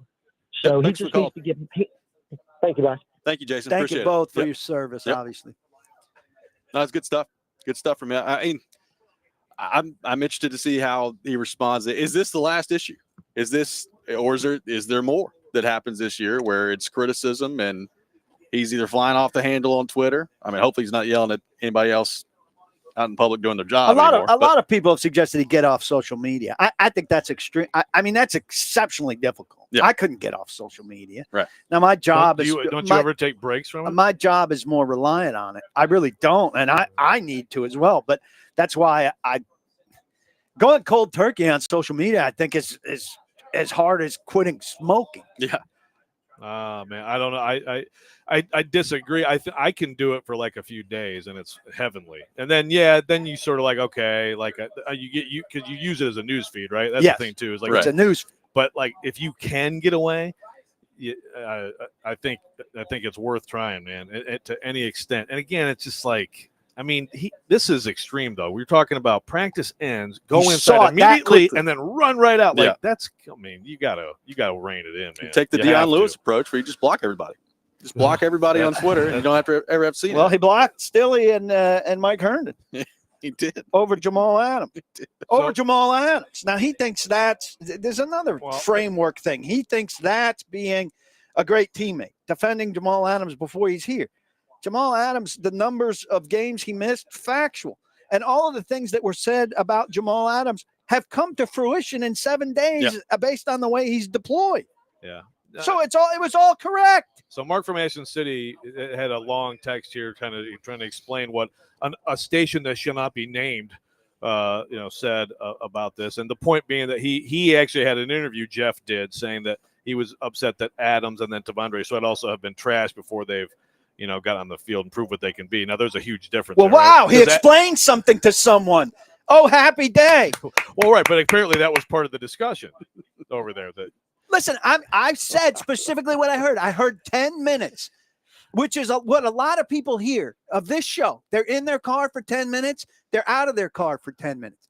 So during that 10 minutes, I heard what I heard. I told you what I heard. And I thought it was shameful in terms of support for a colleague. That's what I said. should we get Buck on the air? Maybe I we want to should. hear what he thinks. Let's go back to our 102.5 The Game phone line. Welcome in Kenston. Kenston, good morning. Thanks for calling in. Good morning, guys. I had to call in, man, because like I said, I agree with everything PK has said, even Jared yesterday. I've always been questionable, Don't lump him. really, of Jeff for his on-field performance, like Paul has said, but this yesterday kind of really rubbed me the wrong way. Jeff kind of gives off, like, sensitive, he's soft, like he loves to talk junk to people on the field, but seem to can't take it. I don't know if it's because maybe when he was growing up, he was the biggest, baddest dude, and people were scared to say something to him growing up, and now he can't take it. But my question is, he's been pegged by guys as a leader, not only for the team, but for T'Vondre Sweat. And an example that he set yesterday was horrible, because if T'Vondre would have done that, people would have talked about T'Vondre's maturity issue. So I don't like that. He's supposed to be a leader. He's a guy that numerous conversations Rand and Brian have said is he and Coburn are supposed to be guys that T'Vondre could look up to. But he sets that example. And then I agree with you also, Paul, with the double standard, because if somebody goes out there and throws a punch today, are they not going to kick him out? And if you do, or if you don't, then I think that can create a locker room issue. So eager to hear what you guys have to say about that if you haven't discussed it already. Thanks a lot. Thanks, Keston. Appreciate it. I think I wish we had asked Brian Callahan, and I had it on a list at a certain point, and I never got to it before this, what his philosophy on fighting was during camp. Would have been good to have had that on the record beforehand.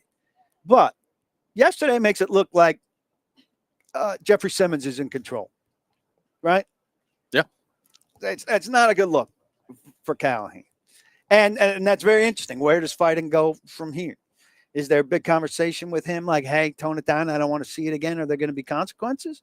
Or is what's left for Jeffrey Simmons like, hey, I can fight these guys when I want. Well, probably to, the when best, I feel like probably the best case scenario from the Callahan perspective is that he's the nice guy who does it, and then he kicks him out, right? Because it's a double standard if it's anybody else, right?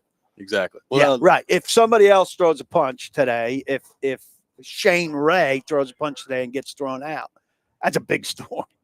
Yeah, no doubt about it. 615-737-1025. I do want to get PK's thoughts on the Arden Key situation coming up next as well. We'll do that. Robby and Rexrode, 1025, 1063, The Game.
Welcome back in, Robby and Rexrode, 102.5, 106.3 The Game. Robbie Stanley, Joe Rexrode, Paul Kuharsky, Nick Keys are here with you on this Wednesday morning. Paul Kuharsky brought to you by A Moment's Peace Salon and Day Spa. We got a $50 gift card to A Moment's Peace to give away. Be caller 3, 615-737-1025, 615-737-1025. Caller number 3 will win a $50 gift card to A Moment's Peace Salon and Day Spa.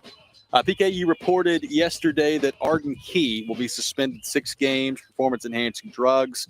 We saw Dinard Wilson get popped for that the other day in Houston.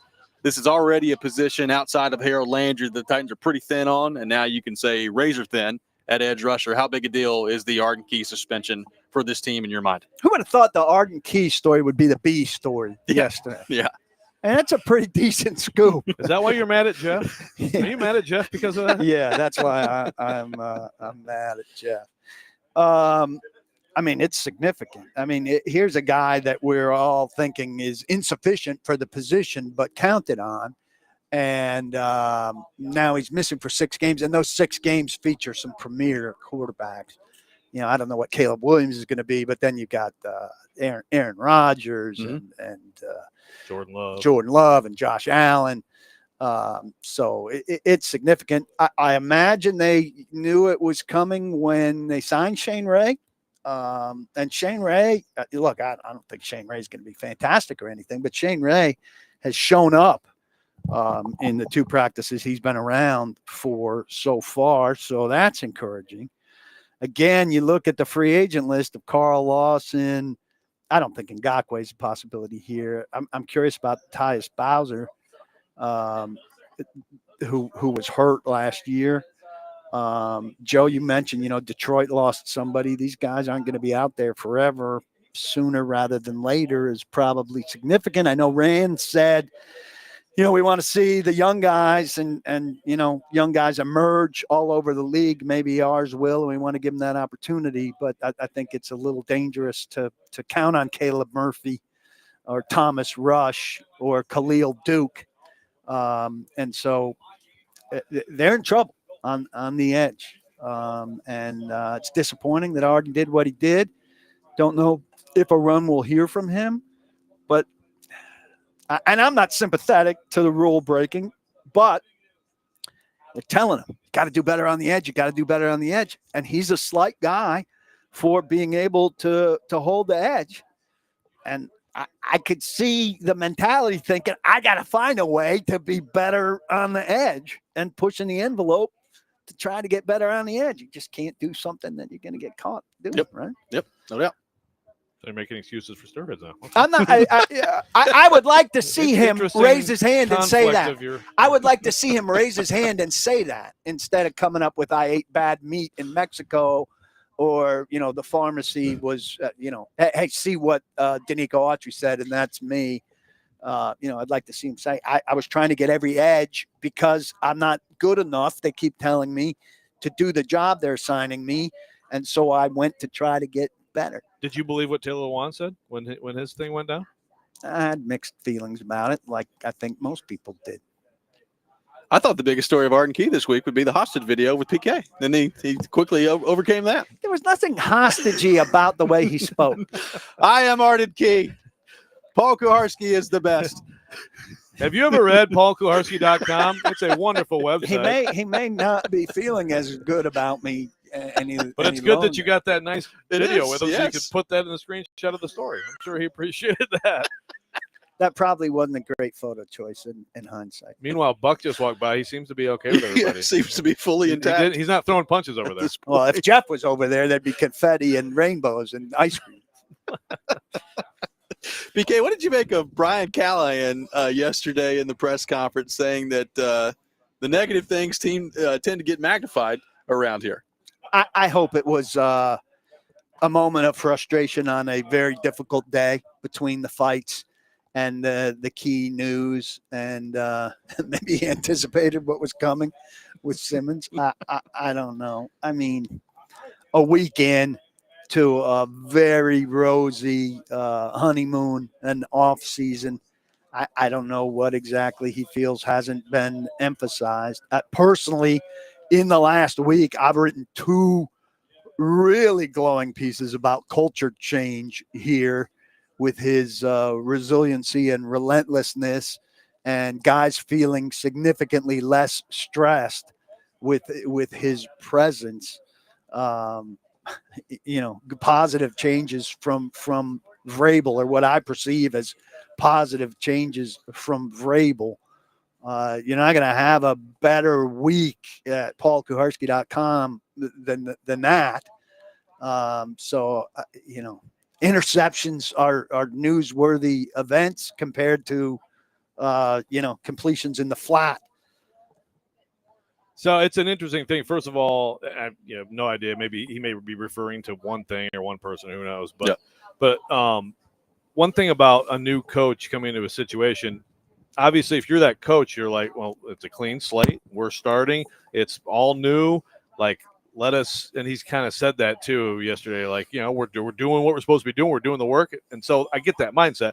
But you also have to understand, when you get a coaching job in this league, you're probably coming into a place where it was crappy before you, right? Right. So the fans have been a part of the whole process. This is just a continuation for them, So I think sometimes that there's a disconnect there. Also, there's always the Philly New York test. Well, like, hey, man, if you think this is Sure. something, and you were in Cincinnati. Well, I was going to say, because Cincinnati you're coming from probably Cincinnati to here, and you think it's negative. I'd like to transport anybody that says that for a day to go listen to Philly sports talk and be part of a press conference there. Is the national media too soft, or are they too hard? Too soft? Too mean? Which one is it? It seems like it changes on a daily basis. I can't figure it out. I know. I mean, it ain't me. You and Stilly say it's soft, and now I'm hearing that it's too mean. I don't know. Too mean. By the way, how's it compared to Detroit? This is what I've said. I've said this many times. You and I have had this conversation.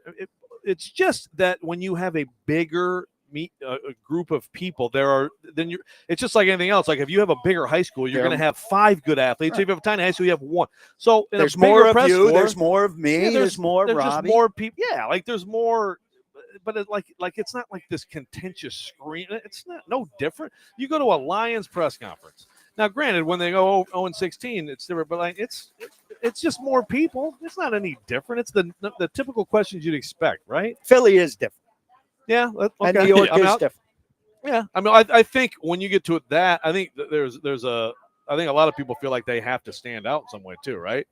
Isn't that part of it? Like, I have to be more outrageous or whatever, or attacking to stand out in that market. I'm just assuming. Yeah, a little bit. But I think also when things are bad, the demand for answers is just hardier. Yeah, that's fine. But I don't know. That's the nature of the geography. Yep.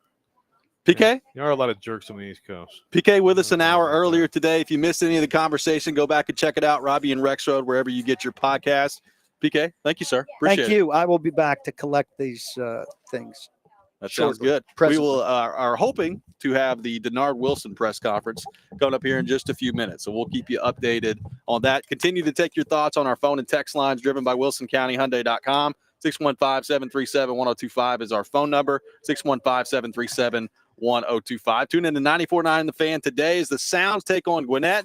Pregame at 5:50. First pitch at 6:05 with coverage also available on the 94.9 The Fan app and at 949thefan.com. Sounds baseball on 94.9 The Fan, presented by Twin Peaks, Family Leisure, 5 Points Roofing, Caudle Vet Clinic, and Busy Bee Plumbing, Heating, and Air Conditioning. You're listening to Robby and Rexrode, 102.5, 106.3 The Game.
Final hour, Robby and Rexrode, 102.5, 106.3 The Game. Robby Stanley, Joe Rexrode, Nick Keyser here with you on this Wednesday morning. We are live out at St. Thomas Sports Park, Titans training camp, getting underway this morning. Day number 2 of practice and pads coming up for the Tennessee Titans. Joe, Paul Kuharsky, just with us, has taken a nice photo of Jeffrey Simmons and Buck Rising together. So at least we know that Buck is not getting pummeled as we speak. There we go. They're talking it out over there. Talking it out. Yeah, I see him. And there's someone, who is that standing right by them? Is that Puff? Is that Jared Puff? I think it's Puff. I could be wrong, but there's someone standing right there ready, at the ready, in case Buck decides to just launch off. And, Buck is. Buck and Jeffrey Simmons talking it out as we speak. Oh, what a circus. This is just fantastic. This is just great. Got people yelling at each other across radio stations this morning, and now Buck and Jeffrey Simmons are hashing it out over there on the sideline, baby. There's some things that PK brought up that we weren't able to get to. One thing that I thought it was interesting, I wanted to get into a little bit. His point about Rand Carthon and being, like too friendly with the players, things like that. Like there should be a more of a board, more of a divide or whatever like that. Yeah. I don't know that I agree with that. Now I agree with it if it does make it so that you can't, you have a hard time, because if you're a GM in this business, you cut these guys all the time. I mean, you can have good relationships with them, and like other GMs, and John Robinson got along fine with guys, and that's like, okay, hey, wish the best for you, and hand in your playbook. Happens all the time. I mean, tell me the difference between, like, for example, coaches, right? Like, coaches are different now. We've talked about that, right? Like, it's. I mean, even Vrabel got after people, but Vrabel would let guys go if they needed to go do stuff. I think he was a player's coach. Callahan, I think it's more like we're collaborating. I hate to use that word, but it is more like that in coaching nowadays, right? It's more like we're collaborating. It's okay for you to ask it. We've talked about Andrew Burnett, like guys asking me why we do something. Like I never asked why when I was a player. So why? I guess my question is, why wouldn't it go that way with management too? To some extent. I mean, there's still obviously like if it's something that would stop him from saying what he needs to say, but I've been told that he actually did say some stuff that needed to be said to him yesterday. So I mean, if it's a problem there, okay, then I understand. But I don't agree that like it's a problem on its own. Well, I would agree with that. Like it's a different style, but like Barry Trotz is the same way. Like Barry Trotz has really good relationships with his players. He was a former coach. I mean, I was at development camp 3 weeks ago, and Barry Trotz was walking back in the locker room, arm around Andrew Gibson, talking about stuff was going on out there. Like, right. It's different. It's development camp, but he does that with his players all the time. And we know Barry Trotz not afraid to make the hard move, not afraid to be. I mean, I think as long as you're honest with the player and they know where you're coming from, then your approach can vary, but I think it's fine to be friendly with guys. Like I just think to be a stuffy suit who just sits in your office, and now some people can't do that. Like some people do have to like detach themselves a little bit, but I don't think there's anything wrong with the other approach. No, and with Trotz, he comes from the coaching. For him, obviously, it's different because he was just coaching these guys, right? And so now you're transitioning into management, but it's the same kind of way he talks to people, right? Why wouldn't you? That's who he is. I mean, he's going to be exactly who he is. So if that's who Rand Carthon is, first of all, and I do think that I think players like that, I mean, I think there's benefits of that. I think when you're recruiting free agents, sometimes that can help you in that way. So, by the way, all the yelling in the background, that was not Buck and Jeff screaming at each other. It was not. Just in case anybody's listening. They're still talking. There. Yeah, still talking. Yep. Meanwhile, special teams coach talking up at the podium. We can confirm Jeffrey Simmons and Buck Rising have not come to blows yet over there, so that's good to know. Puff or whoever is standing there continues to stand arms crossed at the ready, just ready to, ready to jump in, I guess. Moderating the discussion. I'm glad they're hashing things out over there. Again, Dinard Wilson scheduled to speak here shortly. We'll carry that for you live. I think Nick Holes is up there right now, so we'll get Dinard Wilson his thoughts on what's going on the defensive side of the ball. I'm sure the Jeffrey Simmons stuff will come up. I'm sure Arden Key will come up. So that's the other thing. As PK brought up, any other day, the Arden Key stuff would be certainly the news of the day. I mean, you're talking about a 6-game suspension for PEDs at a position where they were already razor thin, and now you've lost Arden Key, who I guess was going to be your starter. I don't know that he's even really a starting level player, but now you throw in something else along with it. I think you're going to have to probably go try to sign somebody if you're Rand Carthon and add to it that way. But with all the Simmons stuff that went on yesterday, Arden Key kind of got swept under the rug a little bit. He did, and it's a big deal, and it's a problem. Interesting point there by PK with the idea that maybe the Shane Ray signing could have been them knowing this was coming. If that's the case, I don't know. I feel like they still should, even if this never happened. I think that going out and trying to get another veteran who has been productive would be worthwhile. And so, like Carl Lawson, pretty good player. I'm assuming he's another one of those guys who right now his price tag just simply is just too high for anybody out there. Yeah. But also he knows these things are going to happen. You're going to have injuries, as you've had in Detroit. You got a suspension here coming, so there's a team in more desperate situation. So he knows that at some point someone's going to probably meet him where he wants to be, and I think the Titans should probably consider that.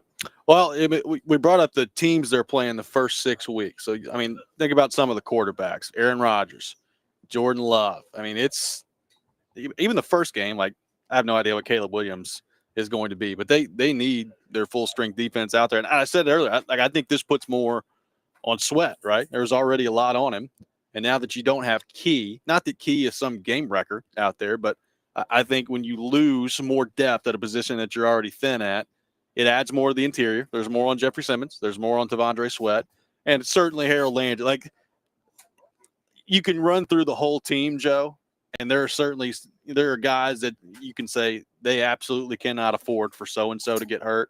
Obviously, Will Levis would be at the top of that list when you're talking about quarterback. Not that far down the list. Behind that has got to be Harold Landry. Like, if Landry goes down, what in the world are they going to do at edge rusher? Well, it'll look like 2020 when it was just like I don't even remember some of the names of some of the guys who were out on that field once Clowney was out. You know, it was just like pick a guy off the street, and that's the thing. Like, they've had actually kind of incredible success over the years at that with corners, right? Like, they've had to do that, but no, Landry is one of the most indispensable guys on the team. So is Jeff Simmons, by the way. Yep. I'll tell you what, let's go ahead and take a break. 615-737-1025. Dinard Wilson should be up right after Nick Holtz, offensive coordinator. So we'll have Dinard Wilson, Titans defensive coordinator, for you coming up next. You're listening to Robby and Rexrode, 1025, 1063 The Game.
Welcome back in, Robby and Rexrode, 102.5, 106.3 The Game. We are live out at Titans training camp. Titans defensive coordinator Dinard Wilson scheduled to speak shortly.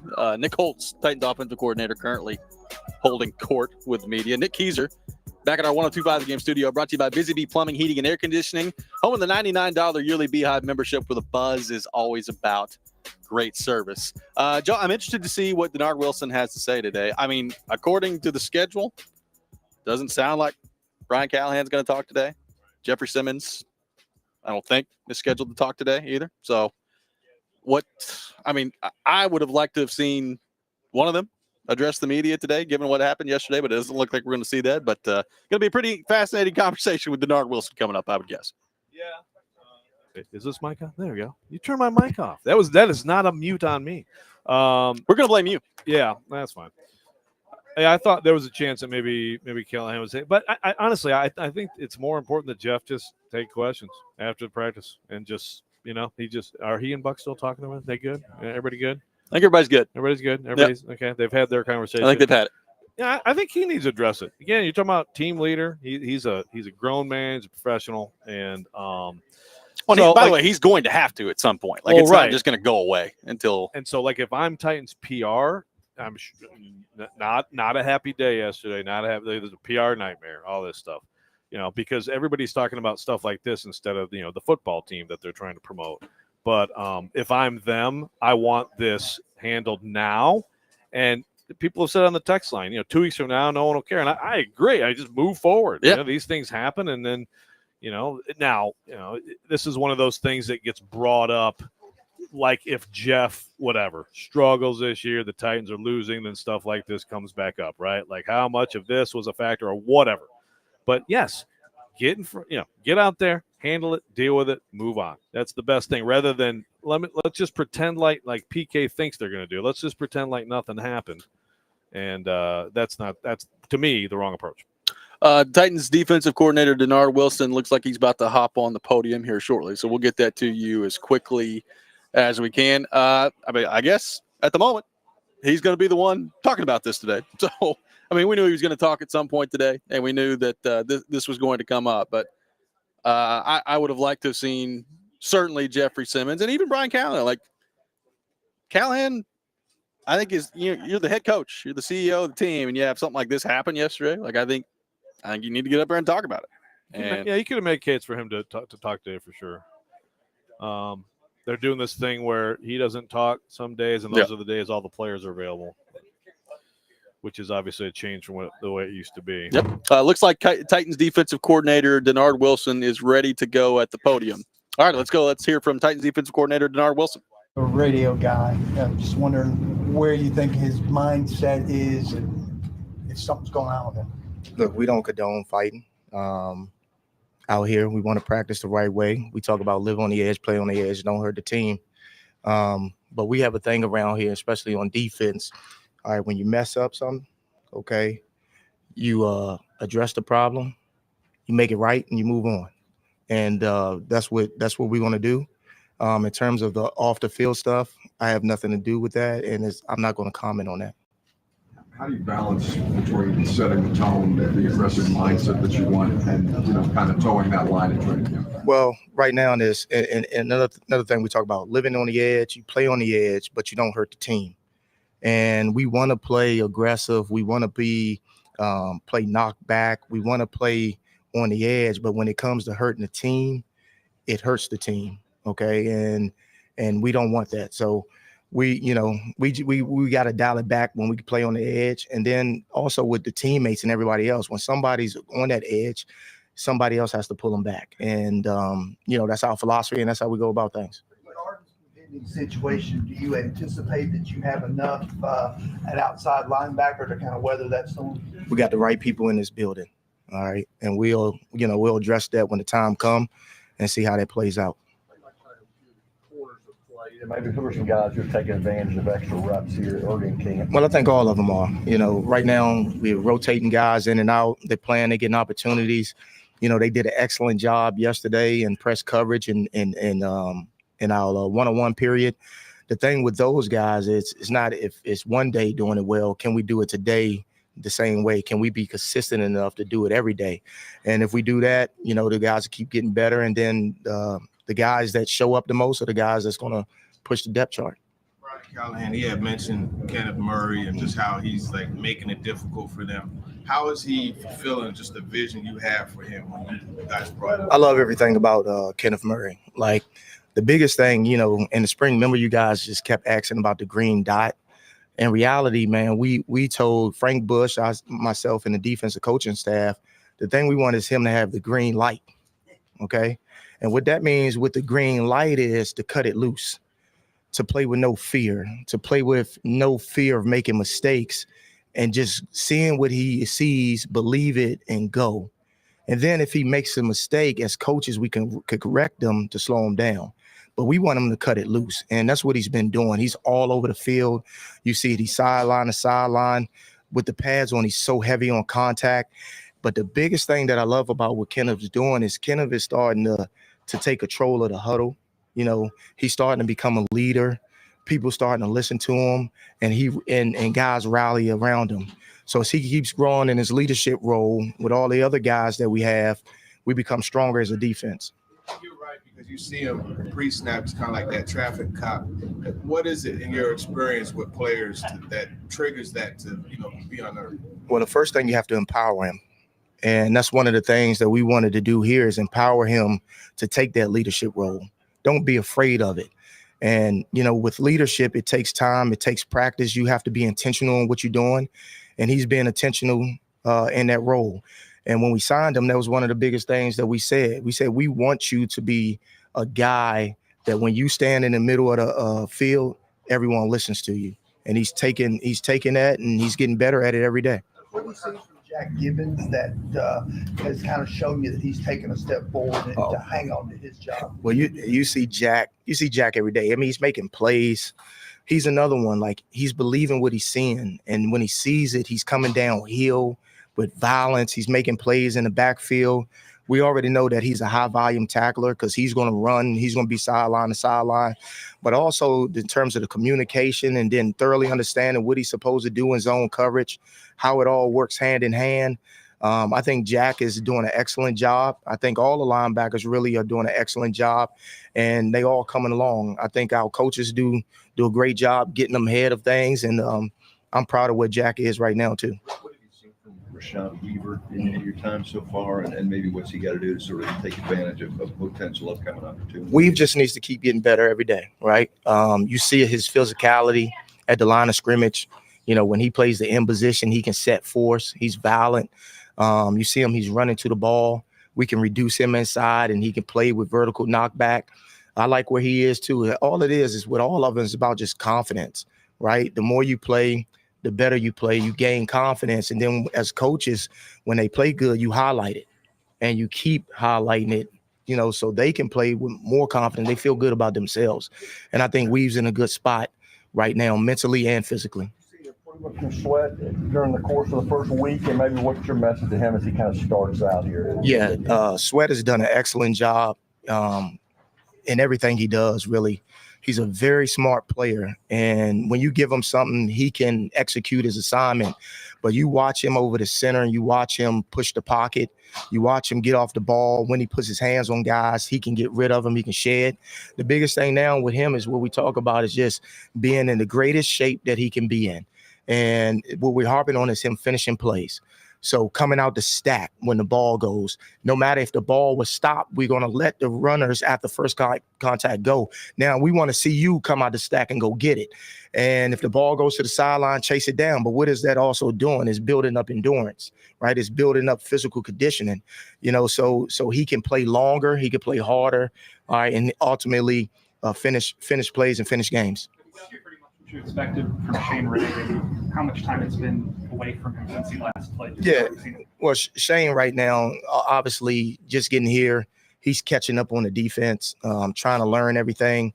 Obviously, when you haven't been in it and you don't have repetition at something, you're not going to be as fast. You're not going to be as sharp as you should be.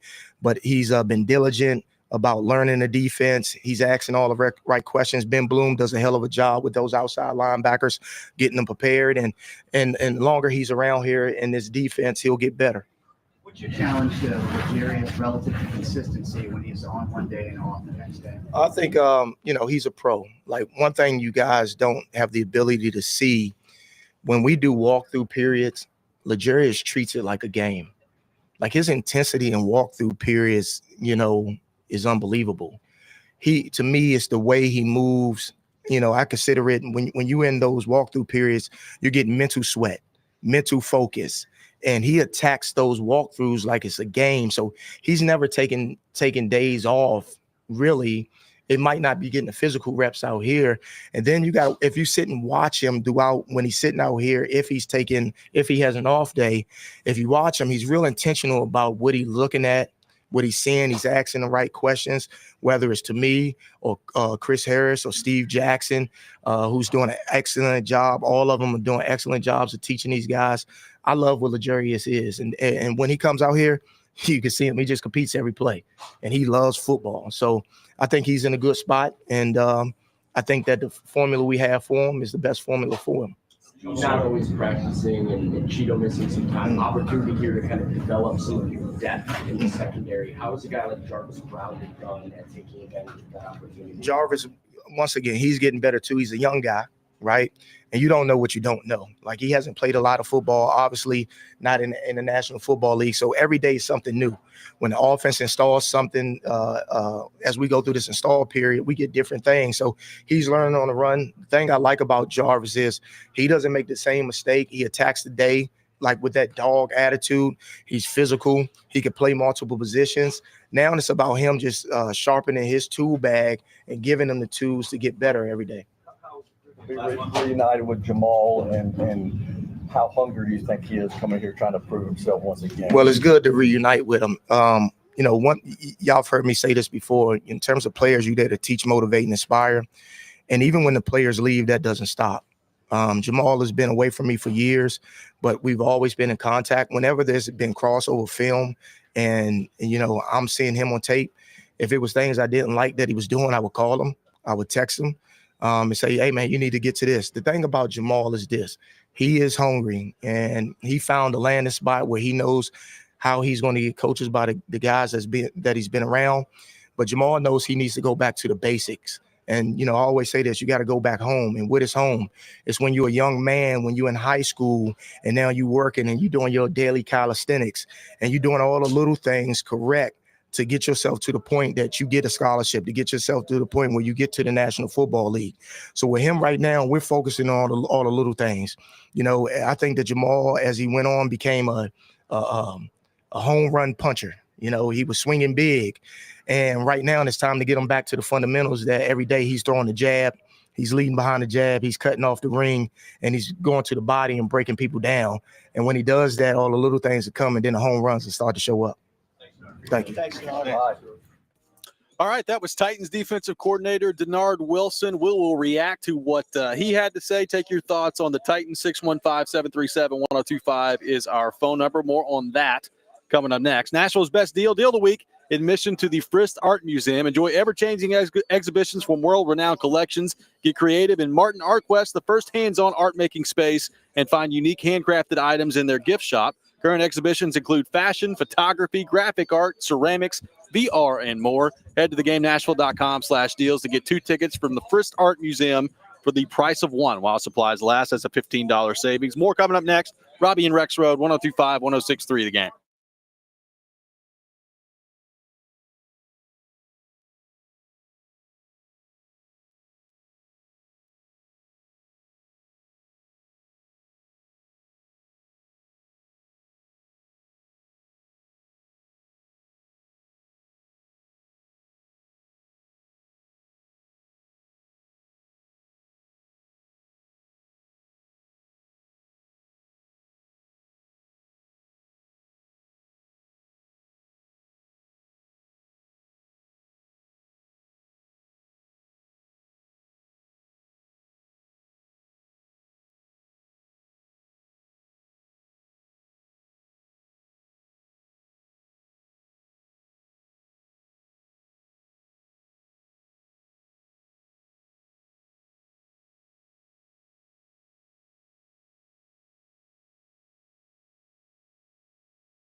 Welcome back in, Robby and Rexrode, 102.5, 106.3 The Game.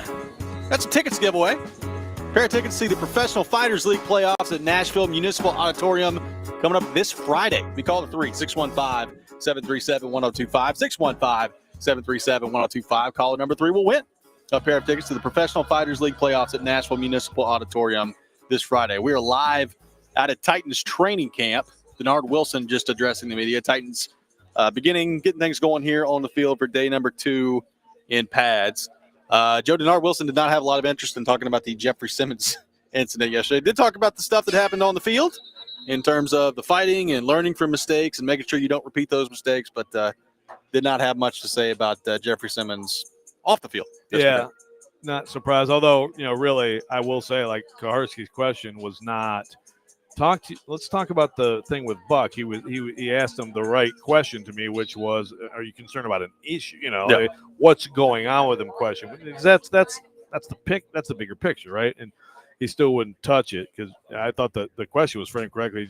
I think he was just not going to touch it, and no matter what angle you came at on it. So we got a practice coming up. We got stretching going on, and then we'll see if, and of course, Jeff and Buck have talked, so that's good. And then we'll see if there's any availability with 98 coming out here after the practice. If not, there are a lot of fans I'm seeing here with 98 jerseys. So in lieu of Jeff, we can interview one of them. Yeah, we can find out what's going on there.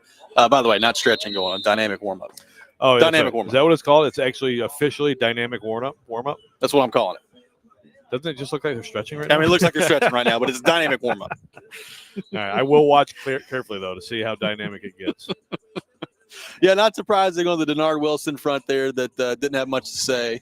The Arden Key absence was brought up, obviously, and that's going to be something that they're going to have to figure out as a group. They was asked about Shane Ray and the impression that he's made in camp to this point. So, obviously, that's a big-time hole for the Titans heading into all this.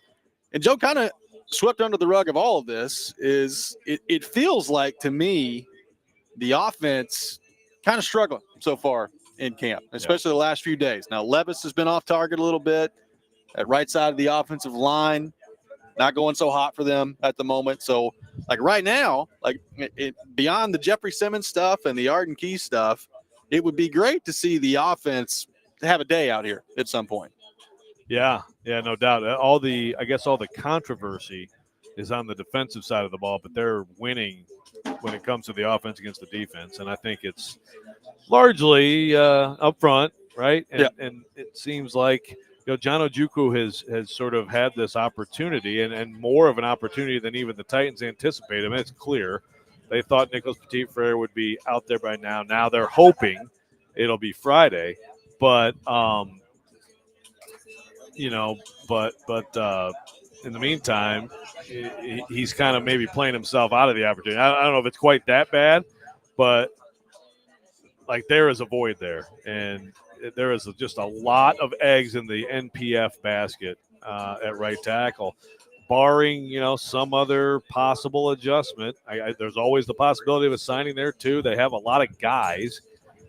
They've signed Jerron Christian not too long ago. And, of course, there's the Dylan Radins possibility that maybe, at guard, if they felt okay with, like, Sadiq Charles and Brunskill, that maybe they would give Radins a look. But, again, like that, the offseason plan for him was not to do that. The plan was for him to think of in terms of being an interior offensive lineman. Yeah, and Will Levis – I mean, a lot was made Saturday of his struggles with the practice in front of the fans. Now, Brian Callahan did point out on Saturday that a lot of that came on third down. So, there's different situations on third down that you're trying to figure out. But was off target a little bit yesterday as well. It's training camp. It's practice.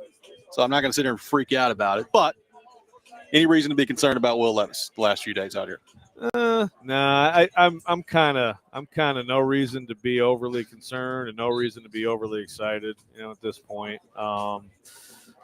Every day matters. So it seems like, overall it's still been good. I know the Saturday one, apparently, the ball slipped out of his hand on one that would have been a big play. Yeah. Seems like decision wise, it hasn't been an issue.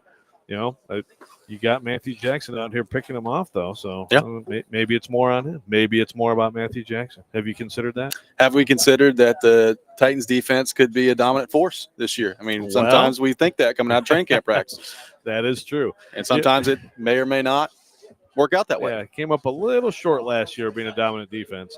That's the thing. It's like I think part of this new start, this new era, right, is okay, finally, like it's we've talked about this, Robby. Being bad, losing, that stinks, but losing and boring is such a worse thing. And so the idea of, okay, this is going to be a fun offense now, fun to watch. They'll be entertaining at least.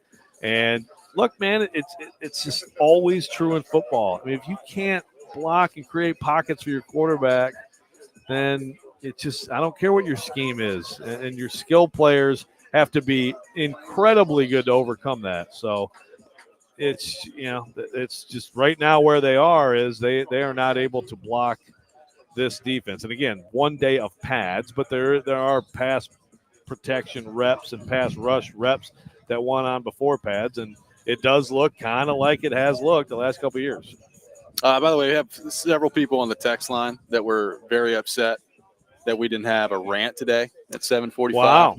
I would encourage I didn't know you guys love the rant so much. If you're upset about the lack of rant, I would just encourage you to go back and listen to 7:15, the second segment of Paul Kuharsky. Yeah, 7:15. Settle in for about the first 5 or 6 minutes of that one, and I think you'll be satisfied.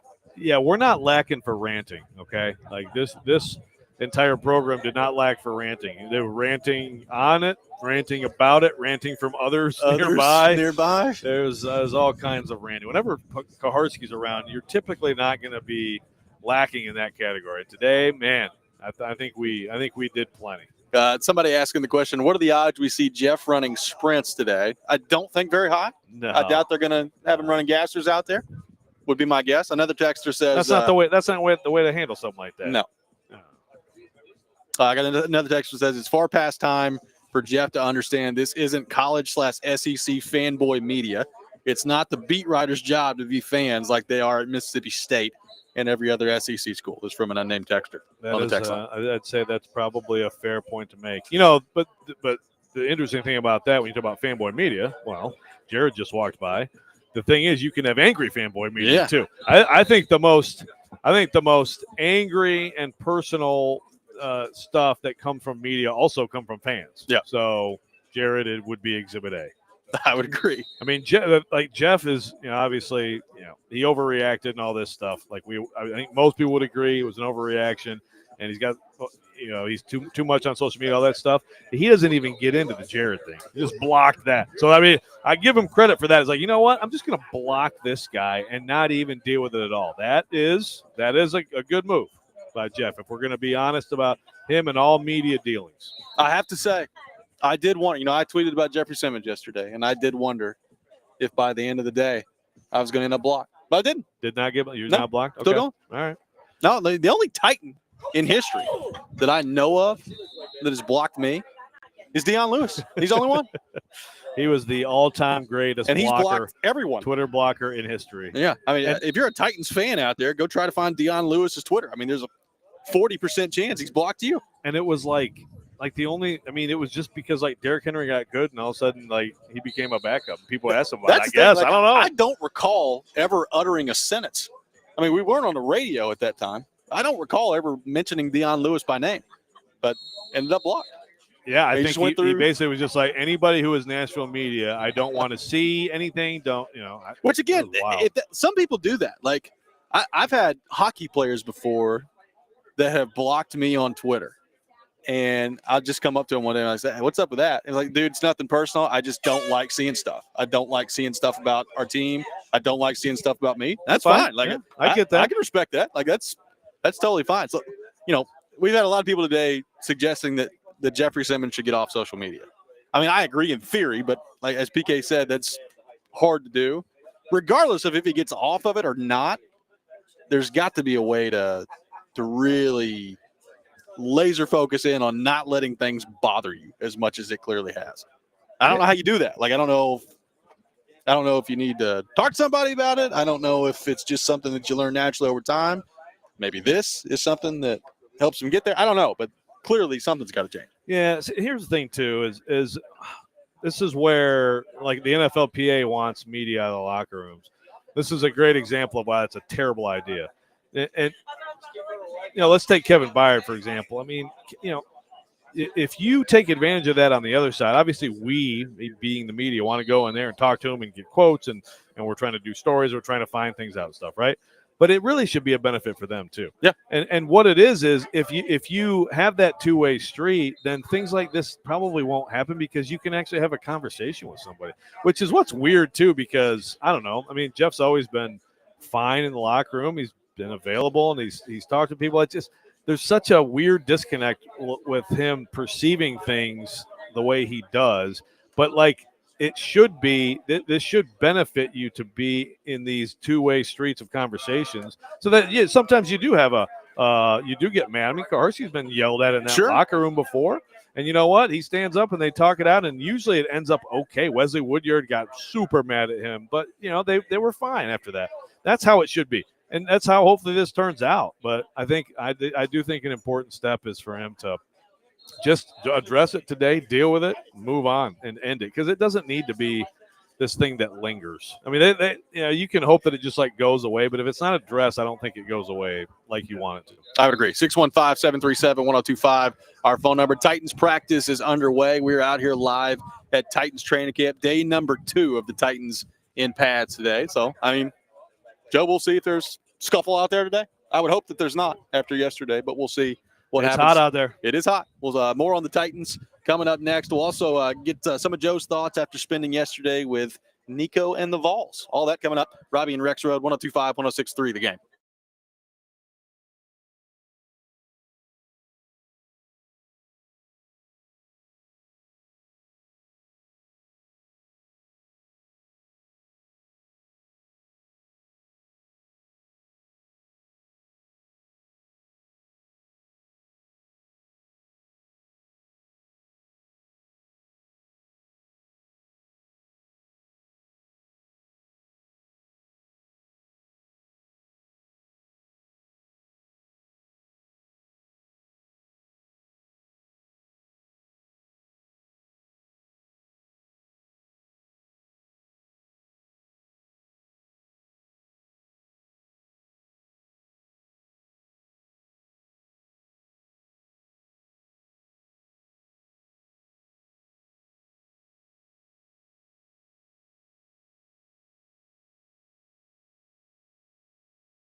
Welcome back in. Final segment of the day. Robby and Rexrode, 102.5, 106.3 The Game. Robbie Stanley, Joe Rexrode, Nick Keyser here with you. We are live out at Titans training camp, day number 2 of the Titans in pads.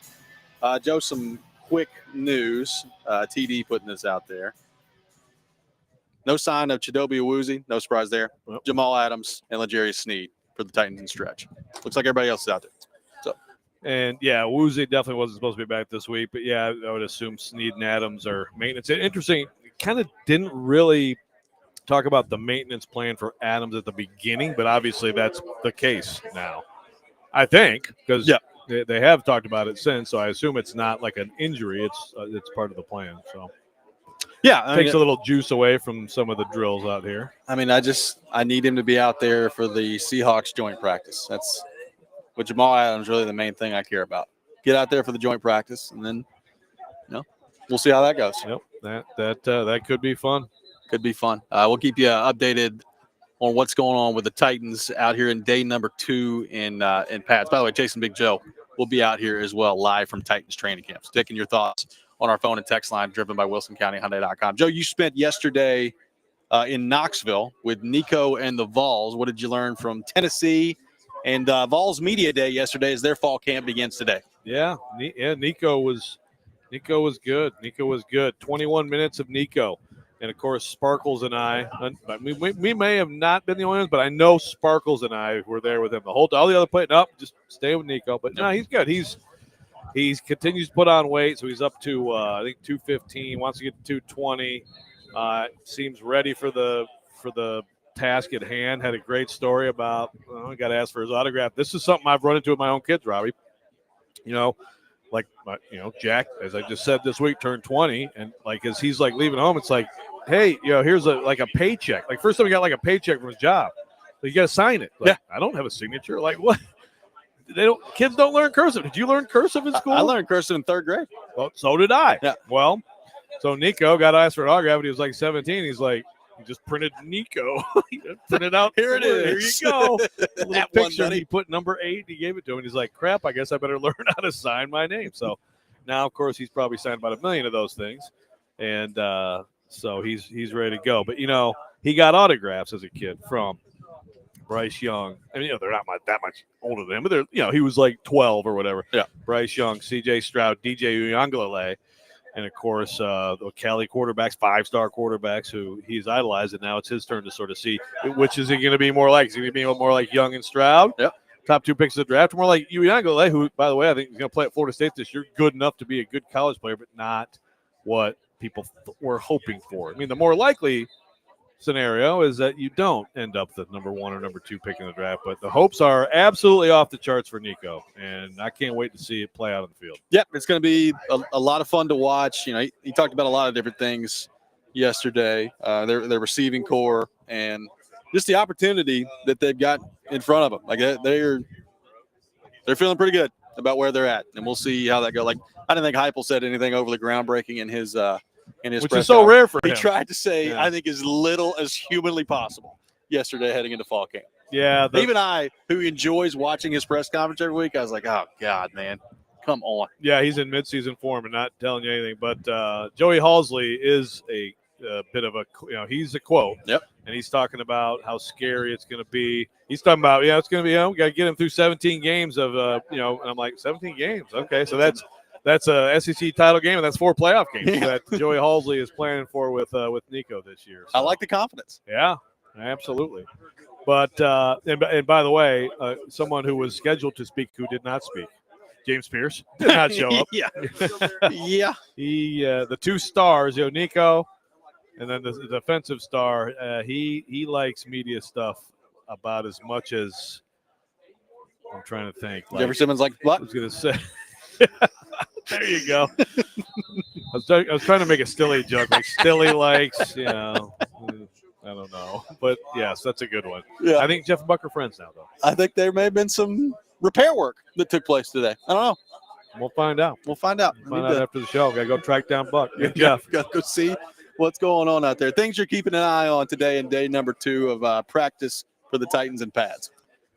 I mean, it's so much about when they get in the team, can they protect? You know, but look, right now, again, no MPF, no Nicholas Petit Frere, and it's come to this point where it's like, you know, Nick, come save the day. It's just not where you want to be, but that is where they are at right tackle right now. So can they make any progress there at all in terms of protection, in terms of – can the offense in general figure some things out against this defense? I mean, clearly – and whenever Brian Callahan talks about it, he's talking about, like, the creativity of the blitzes and the difficulty that Dinard Wilson is presenting for them. But that's also then, okay, so you've got to figure it out.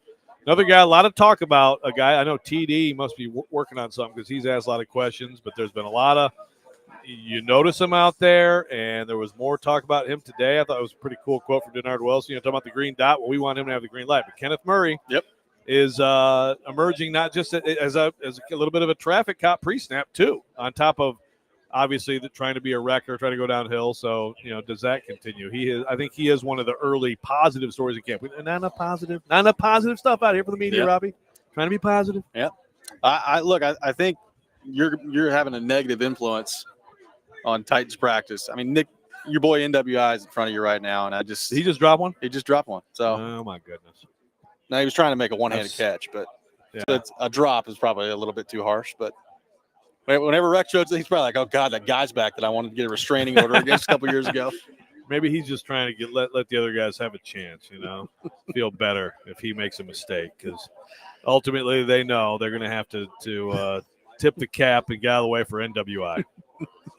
Same old thing year after year, an annual tradition. NWI going to be a big factor in the offense. Yeah, I mean, it would be great to see the offense have a day today, make some plays out there, be able to hold up blocking, you know, well enough. I don't think anybody expects the right side of the line to be some dominant force out there, but hold up well enough where you can move the football, get some, like they need. I think the offense as a whole, but certainly the line, right after everything that went on last year, and I know it's basically entirely new people now, but like I think it's important for them in camp to build up some level of confidence heading into the year, right? Like you got to have some. Well, absolutely. And look, today is also going to be interesting in terms of, because I know Cushenberry and Simmons were kind of central in some of the scuffling yesterday and things like that. The interior of the line is going to be dealing with, you know, they're going to be dealing with Jeff, and they're going to be dealing with Tavondre Sweat in there. So it's a heck of a look for guys like Cushenberry and Skoronski, you know, but also it's a, you know, are there going to be more flare-ups today? Like how contentious does it get? You want the good work, you want intensity. If you're Brian Callahan, you also, you know, you want people to get hurt. Yeah. And that's something that can happen there. And then if something does happen, what's his response? What's the response you think if he kicks somebody out of practice today for fighting and then kick out Simmons yesterday? Yeah, and that's the obvious thing, right? It's the obvious, oh, okay, so we get the double standard for the star. You know, you don't want that. I do, like, I get, like, the very first day of pads right away, and it's like, man, it's such a lost day of work if 98 goes in. You know what I mean? So, like, I get it. But, yeah, that is where the problem comes in, and that is kind of like why it's probably good to have a policy that everybody understands out front. Look, maybe his policy is like, I'm not going to kick you out, and I'm not going to kick any of you out. Okay, well, then that's fine too. I guess. I mean, but it does seem like the kick out policy is smart just because that's the game consequence for these guys. Well, and like even if you didn't kick out Simmons yesterday, like making it clear today heading into practice, like, hey guys, if you do this, you're gone. Like, just know that if there's punches being thrown and you're getting 15-yard penalty flags thrown at you and you'd be ejected in the game, you're not going to be in practice today. I don't care if I didn't kick anybody out. Like, if you knew that, if you're a player heading into this, then that would be okay. Yeah. Yeah, I mean, look, like when the joint practices happen, there's always stuff. Yeah, but those teams, that's part of why the work's good. It is also it can be risky, but you're not charged with taking care of the guys on the other team. These guys are still supposed to be taking care of each other. That's right. Brutal enough game. Eventful day here at Titans camp. Glad we were here for it. Jason, Big Joe, we'll have you covered as well. Coming up next, interesting. Take your thoughts. Go scream at somebody right next all to us. day long. You're listening to 102.5, 106.3 The Game.